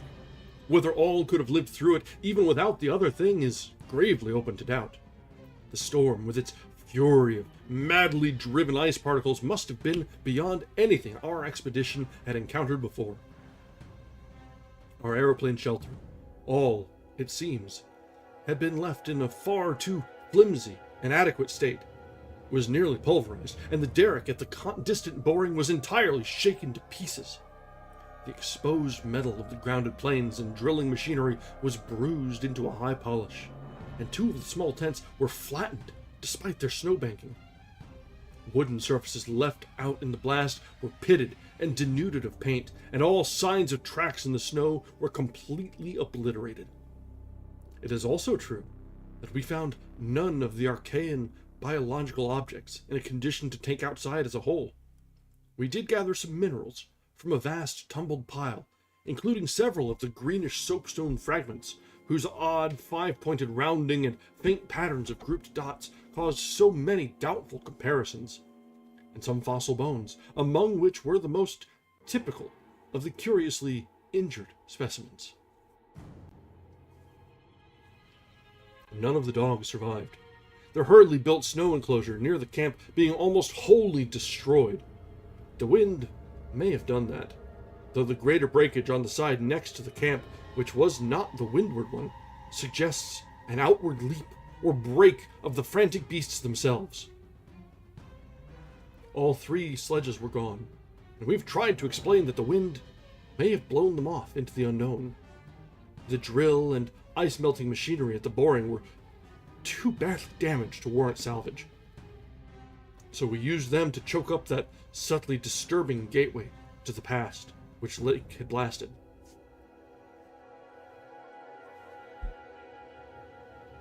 We likewise left at the camp the 2 most shaken up of the planes, since our surviving party had only 4 real pilots, Sherman, Danforth, McTeague, and Ropes in all, with Danforth in a poor nervous shape to navigate.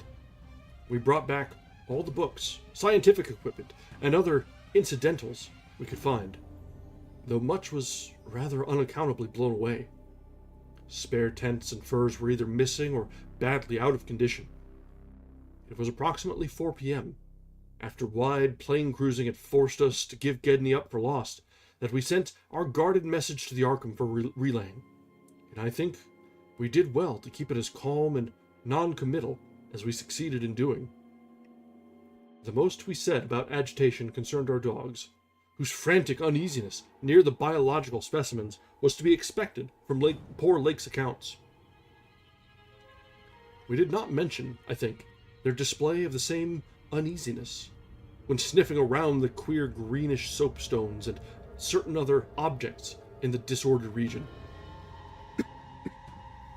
Objects including scientific instruments, aeroplanes, and machinery, both at the camp and at the boring, whose parts had been loosened, moved, or otherwise tampered with by winds that must have harbored singular curiosity and investigativeness.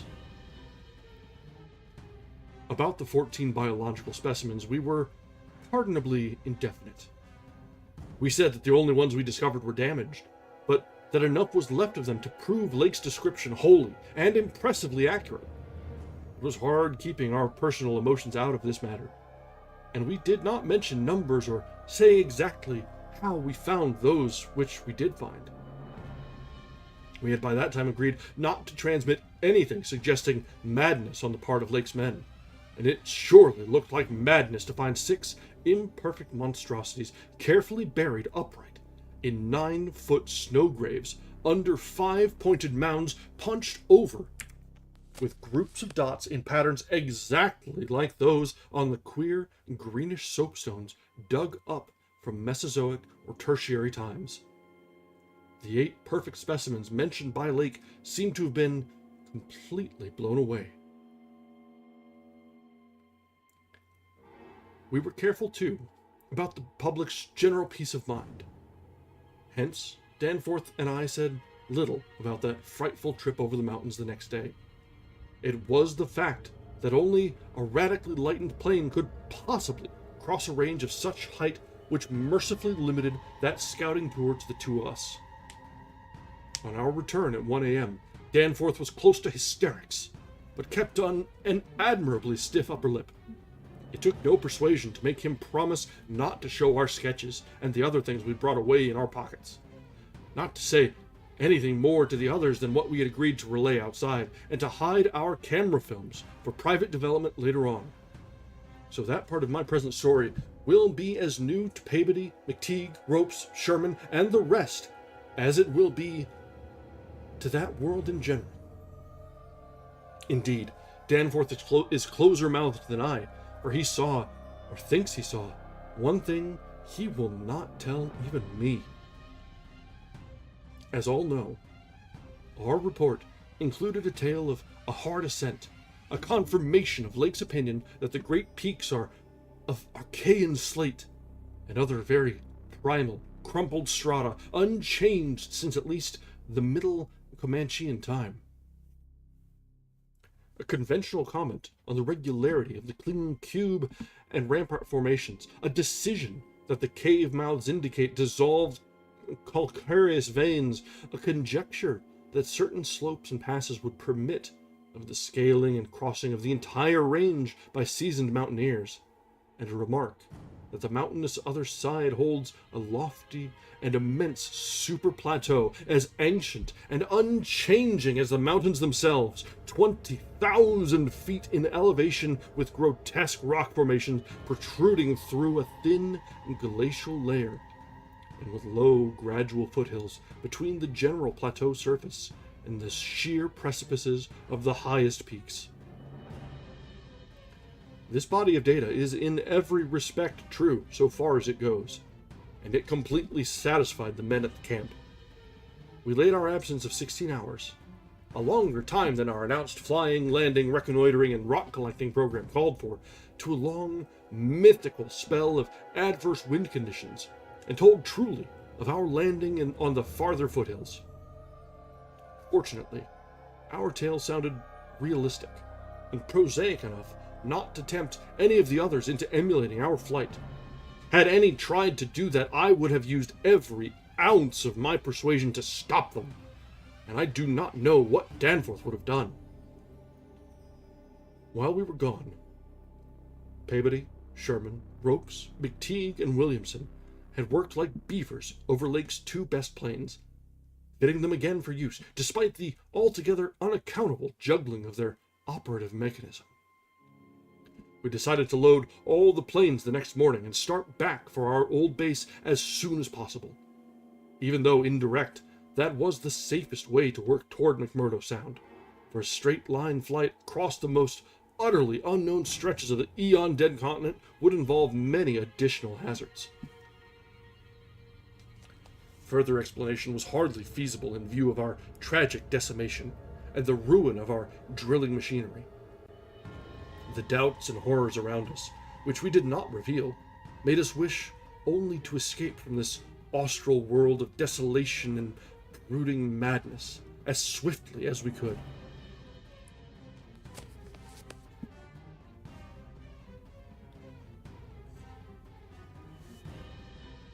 As the public knows, our return to the world was accomplished without further disasters.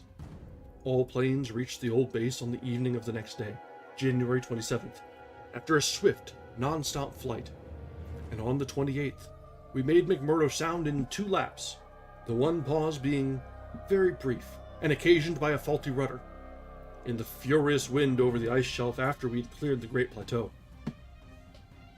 5 days more, the Arkham and Miskatonic, with all hands and equipment on board, were shaking clear of the thickening field ice and working up Ross Sea, with the mocking mountains of Victoria Land looming westward against a troubled Antarctic sky and twisting the wind's wails into a wide-ranged musical piping which chilled my soul to the quick. Less than a fortnight later, we left the last hint of polar land behind us, and thanked heaven that we were clear of a haunted, accursed realm where life and death, space and time have made black and blasphemous alliances in the unknown epochs since matter first writhed and swam on the planet's scarce cooled crust. Since our return, we have all constantly worked to discourage Antarctic exploration, and have kept certain doubts and guesses to ourselves with splendid unity and faithfulness. Even young Danforth, with his nervous breakdown, has not flinched or babbled to his doctors. Indeed, as I have said, there is one thing he thinks he alone saw, which he will not tell even me, though I think it would help his psychological state that he would consent to do so. It might explain and relieve much, though, perhaps, the thing was no more than the delusive aftermath of an earlier shock. That is the impression I gather after those rare, irresponsible moments when he whispers disjointed things to me. Things which he repudiates vehemently as soon as he gets a grip on himself again. It will be hard work deterring others from the Great White South, and some of our efforts may directly harm our cause by drawing inquiring notice. We might have known from the first that human curiosity is undying, and that the results we announced would be enough to spur others ahead on the same age-long pursuit of the unknown. Lake's reports of those biological monstrosities had aroused naturalists and paleontologists to the highest pitch, though we were sensible enough not to show the detached parts we had taken from the actual buried specimens, or photographs of those specimens as they were found.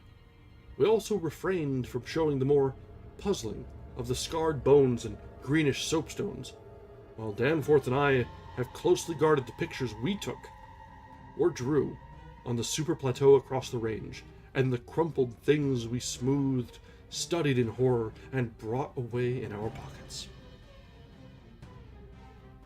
But now, that Starkweather Moore party is organizing, and with a thoroughness far beyond anything our outfit attempted, if not dissuaded, they will get to the innermost nucleus of the Antarctic and melt and bore till they bring up that which we know may end the world. So I must break through all reticences at last, even about that ultimate, nameless thing beyond the mountains of madness.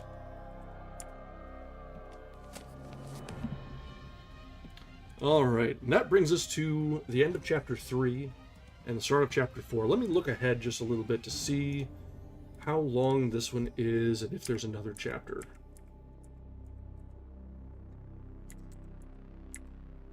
Okay, that's not too long. I bet we might go a little bit over, but let's try and get through Chapter 4, and then we will... It's about 5 pages. Yeah, let's try and get through Chapter 4, and then we'll leave off there, and we'll continue on Tuesday with another short story to fill the time. It is only with vast hesitancy and repugnance that I let my mind go back to Lake's camp, and what we really found there, and to that other thing beyond the awful mountain wall. I have told of the wind-ravaged terrain, the damaged shelters, the disarranged machinery, the varied uneasiness of our dogs, the missing sledges and other items, the deaths of men and dogs, the absence of Gedney, and the 6 insanely buried biological specimens, strangely sound in texture for all their structural injuries, from a world 40 million years dead. I do not recall whether I mentioned that upon checking up the canine bodies, we found one dog missing. We did not think much about that till later. Indeed, only Danforth and I have thought of it at all. The principal things I have been keeping back relate to the bodies, and to certain subtle points which may or may not lend a hideous and incredible kind of rationale to the apparent chaos. At the time, I tried to keep the men's minds off those points. It was so much simpler, so much more normal to lay everything to an outbreak of madness on the point of some of Lake's party. From the look of things, that demon mountain wind must have been enough to drive any man mad in the midst of this center of all earthly mystery and desolation. The crowning abnormality, of course, was the condition of the bodies. Men and dogs alike, they had all been in some kind of terrible conflict, and were torn and mangled in fiendish and altogether inexplicable ways. Death, so far as we could judge, had, in each case, come from strangulation or laceration. The dogs had evidently started the trouble, for the state of their ill-built corral bore witness to its forcible breakage from within. It had been set some distance from the camp because of the hatred of the animals for those hellish, archaean organisms. But the precautions seemed to have been taken in vain. When left alone in that monstrous wind, behind flimsy walls of insufficient height, they must have stampeded, whether from the wind itself, or from some subtle, increasing odor emitted by the nightmare specimens. One could not say. But whatever had happened, it was hideous and revolting enough. Perhaps I had better put squeamishness aside and tell the worst at last. Though, with a categorical statement of opinion, based on the first-hand observations and most rigid deductions of both Danforth and myself, that the then missing Gedney was in no way responsible for the loathsome horrors we found. I have said that the bodies were frightfully mangled. Now, I must add that some were incised and subtracted from, in the most curious, cold-blooded, and inhuman fashion. It was the same with dogs and men. All the healthier, fatter bodies, quadrupedal or bipedal, had their most solid masses of tissue cut out and removed, as by a careful butcher, and around them was a strange sprinkling of salt, taken from the ravaged provision chests on the plains, which conjured up the most horrible associations. The thing had occurred in one of the crude aeroplane shelters from which the plane had been dragged out, and subsequent winds had effaced all tracks which could have supplied any plausible theory. Scattered bits of clothing, roughly slashed from the human incision subjects, hinted no clues. It is useless to bring up the half-impression of certain faint snow prints in one shielded corner of the ruined enclosure, because that impression did not concern human prints at all, but was clearly mixed up with all the talk of fossil prints which poor Lake had been giving throughout the preceding weeks. One had to be careful of one's imagination in the lee of those overshadowing mountains of madness. As I have indicated, Gedney and one dog turned out to be missing in the end. When we came on that terrible shelter, we had missed 2 dogs and 2 men, but the fairly unharmed dissecting tent, which we entered after investigating the monstrous graves, had something to reveal. It was not as Lake had left it, for the covered parts of the primal monstrosity had been removed from the improvised table. Indeed, we had already realized that one of the 6 imperfect and insanely buried things we had found, the one with the trace of a peculiarly hateful odor, must represent the collected sections of the entirety, which Lake had tried to analyze. On and around that laboratory table were strewn other things, and it did not take long for us to guess that those things were the carefully, though oddly and inexpertly dissected parts of 1 man and 1 dog. I shall spare the feelings of survivors by omitting mention of the man's identity. Lake's anatomical instruments were missing, but there were evidences of their careful cleansing.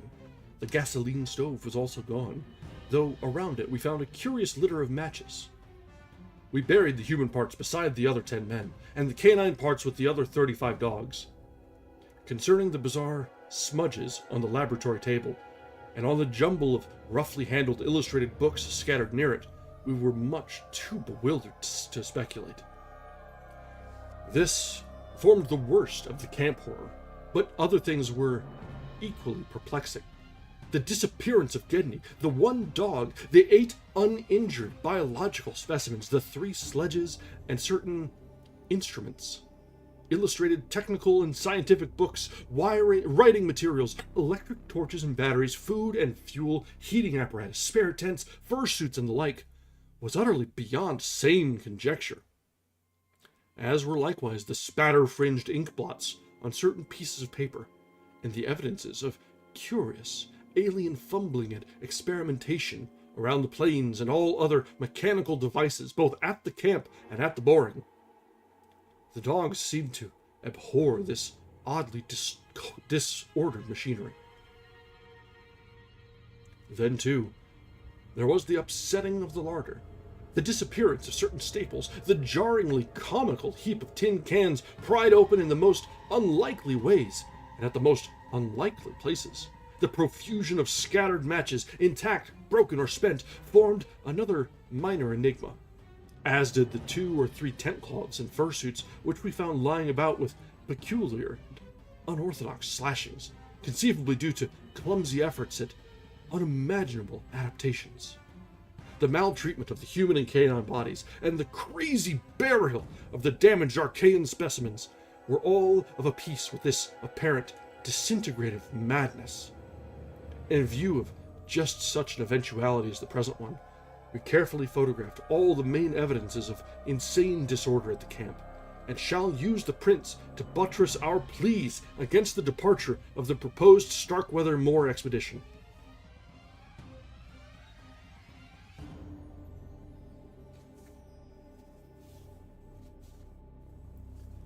Our first act, after finding the bodies in the shelter, was to photograph and open the row of insane graves with the 5-pointed snow mounds. We could not help noticing the resemblance of these monstrous mounds, with their clusters of grouped dots, to poor Lake's descriptions of the strange greenish soapstones. When we came on some of the soapstones themselves in the great mineral pile, we found the likeness very close indeed. The whole general formation, it must be made clear, seemed abominably suggestive of the starfish head of the Archaean entities, and we agreed that the suggestion must have worked potently upon the sensitized mind of Lake's overwrought party. For madness, centering in Gedney as the only possible surviving agent, was the explanation spontaneously adopted by everybody, so far as spoken utterance was concerned. Though I will not be so naive as to deny that each of us may have harbored wild guesses which sanity forbade him to formulate completely. Sherman, Peabody, and McTeague made an exhaustive airplane cruise over all the surrounding territory in the afternoon, sweeping the horizon with field glasses in quest of Gedney, and of the various... I saw some buffering. Are we doing okay? Hang on. Let's give it a minute.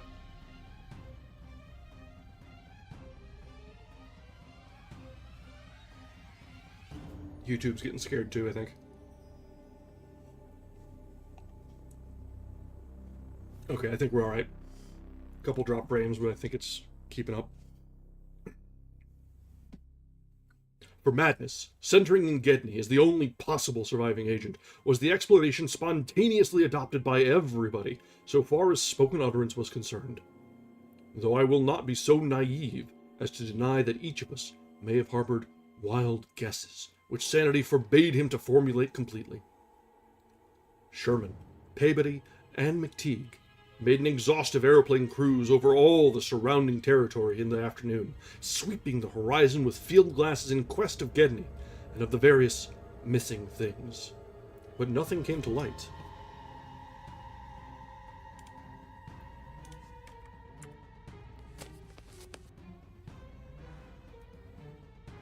The party reported that the Titan barrier range extended endlessly to right and left alike, without any diminution in height or essential structure. On some of the peaks, though, the regular cube and rampart formations were bolder and plainer, having doubly fantastic similitudes to Roerich painted Asian hill ruins. The distribution of cryptical cave mouths on the black snow-denuded summits seemed roughly even as far as the range could be traced. In spite of all the prevailing horrors, we were left with enough sheer scientific zeal and adventurousness to wonder about the unknown realm beyond those mysterious mountains. As our guarded messages stated, we rested at midnight after our day of terror and bafflement, but not without a tentative plan for one or more range-crossing altitude flights in a lightened plane with aerial camera and geologist's outfit, beginning the following morning. It was decided that Danforth and I to try it first, and we waked at 7 a.m., intending an early trip, though heavy winds, mentioned in our brief bulletin to the outside world, delayed our start till nearly 9 o'clock. I have already repeated the non-committal story we told the men at camp, and relayed outside after our return 16 hours later. It is now my terrible duty to amplify this account by filling in the merciful blanks with hints of what we really saw in that hidden transmontane world. Hints of the revelations which have finally driven Danforth to a nervous collapse. I wish he would add a really frank word about the thing which he thinks he alone saw, even though it was probably a nervous delusion, and which was perhaps the last straw that put him where he is, but he is firm against that. All I can do is to repeat his later disjointed whispers about what set him shrieking as the plane soared back through the wind-tortured mountain pass after that real and tangible shock which I shared. This will form my last word. If the plain signs of surviving elder horrors in what I disclose be not enough to keep others from meddling with the inner Antarctic, or at least from prying too deeply beneath the surface of that ultimate waste of forbidden secrets and unhuman, aeon-cursed desolation, the responsibility for unnameable and perhaps immeasurable evils will not be mine. Danforth and I, studying the notes made by Peabody in his afternoon flight and checking up with the sextant, had calculated that the lowest available pass in the range lay somewhat to the right of us, within sight of the camp, and about 23,000 or 24,000 feet above sea level. For this point, then, we first headed in the lightened plane as we embarked on our flight of discovery. The camp itself, on foothills which sprang from a high continental plateau, was some 12,000 feet in altitude. Hence, the actual height increase necessary was not so vast as it might seem. Nevertheless, we were acutely conscious of the rarefied air and intense cold as we rose, for, on account of visibility conditions, we had to leave cabin windows open. We were dressed, of course, in our heaviest furs. As we drew near the forbidding peaks, dark and sinister above the line of crevasse-riven snow and interstitial glaciers, we noticed more and more the curiously regular formations clinging to the slopes, and thought again of the strange Asian paintings of Nicholas Roerich.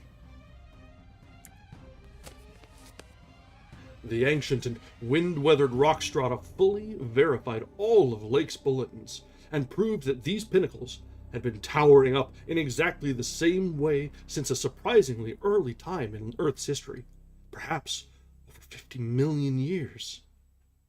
How much higher they had once been, it was futile to guess, but everything about this strange region pointed to obscure atmospheric influences unfavorable to change, and calculated to retard the usual climatic processes of rock disintegration. But it was the mountainside tangle of regular cubes, ramparts, and cave mouths which fascinated and disturbed us most. I studied them with a field glass and took aerial photographs while Danforth drove, and at times I relieved him at the controls, though my aviation knowledge was purely an amateur's, in order to let him use the binoculars. We could easily see that much of the material of the things was a lightish Archean quartzite, unlike any formation visible over broad areas of the general surface, and that their regularity was extreme and uncanny, to an extent which poor Lake had scarcely hinted. As he had said, their edges were crumbled and rounded from untold eons of savage weathering, but their preternatural solidity and tough material had saved them from obliteration. Many parts, especially those closest to the slopes, seemed identical in substance with the surrounding rock surface. The whole arrangement looked like the ruins of Machu Picchu in the Andes, or the primal foundation walls of Kish as dug up by the Oxford Field Museum in expedition in 1929, and both Danforth and I obtained that occasional impression of separate cyclopean blocks which Lake had attributed to his flight companion Carroll. How to account for such things in this place was frankly beyond me, and I felt queerly humbled as a geologist.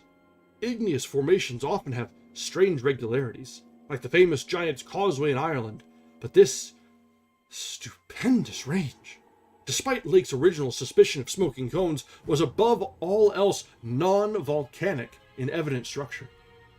The curious cave monoliths near which the curious cave mouths near which the odd formations seemed most abundant presented another, albeit a lesser puzzle, because of their regularity of outline. They were, as Lake's bulletin had said, often approximately square or semicircular, as if the natural orifices had been shaped to greater symmetry by some magic hand. Their numerousness and wide distribution were remarkable, and suggested that the whole region was honeycombed with tunnels dissolved out of limestone strata. Such glimpses as we secured did not extend far within the caverns, but we saw that they were apparently clear of stalactites and stalagmites. Outside those parts of the mountain slopes adjoining the apertures seemed invariably smooth and regular, and Danforth thought that slight cracks and pittings of the weathering tended toward unusual patterns. Filled as he was with the horrors and strangenesses discovered at the camp, he hinted that the pittings vaguely resembled those baffling groups of dots sprinkled over the primeval greenish soapstones, so hideously duplicated on the madly conceived snow mounds above those 6 buried monstrosities.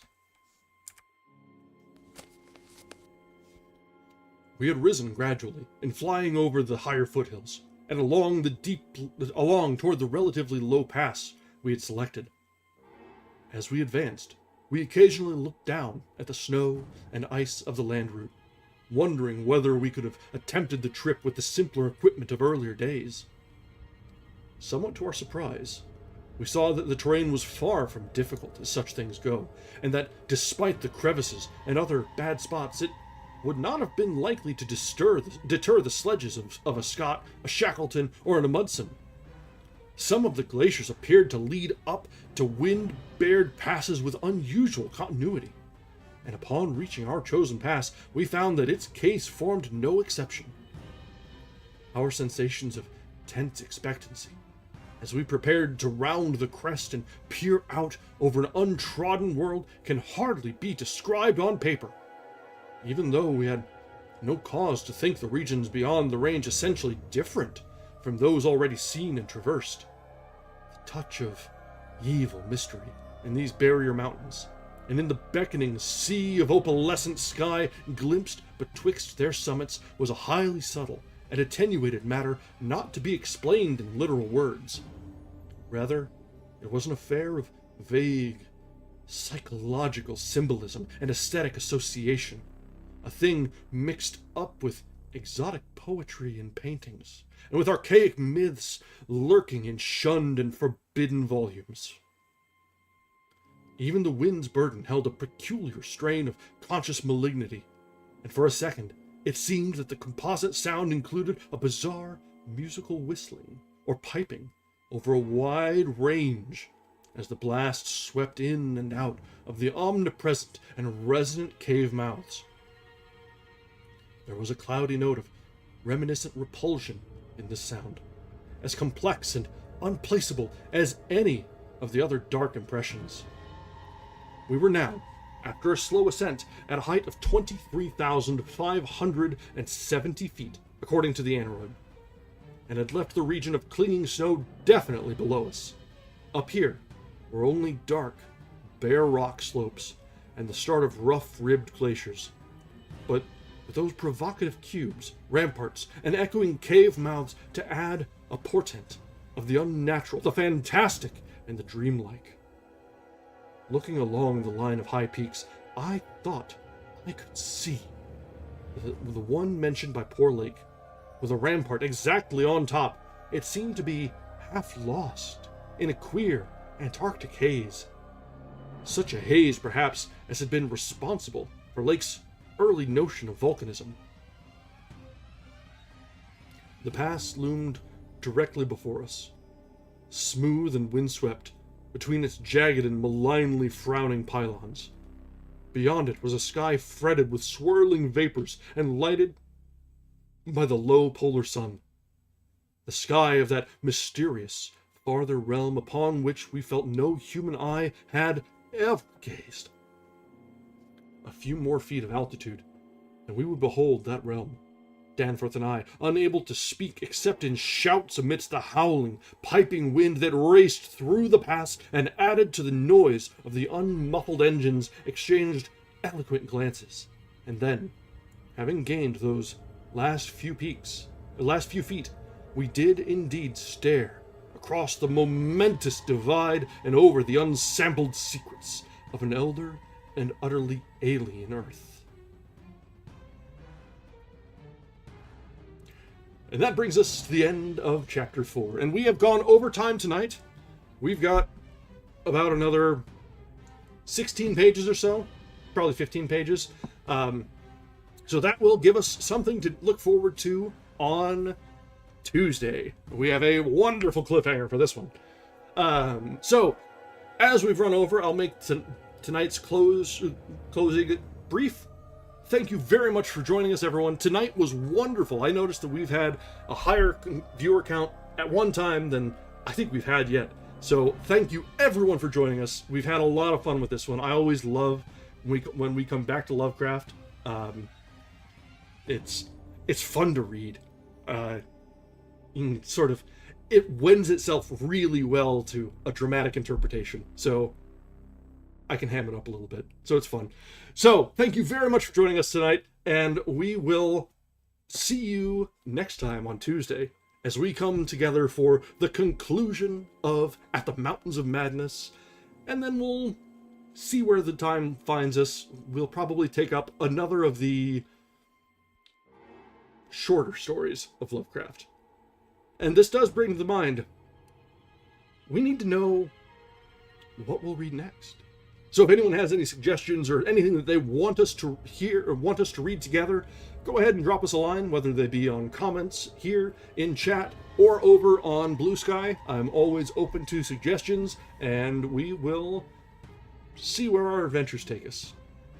All right, guys, that is enough for now. Thank you very much. If you have not, please go ahead and drop a like on the stream or drop a subscription. Got to ham it up a little bit for YouTube. We are trying to grow our community, and that is one of the best ways to do so. And with that little bit of shilling out of the way, I bid you all a good night. Bye now.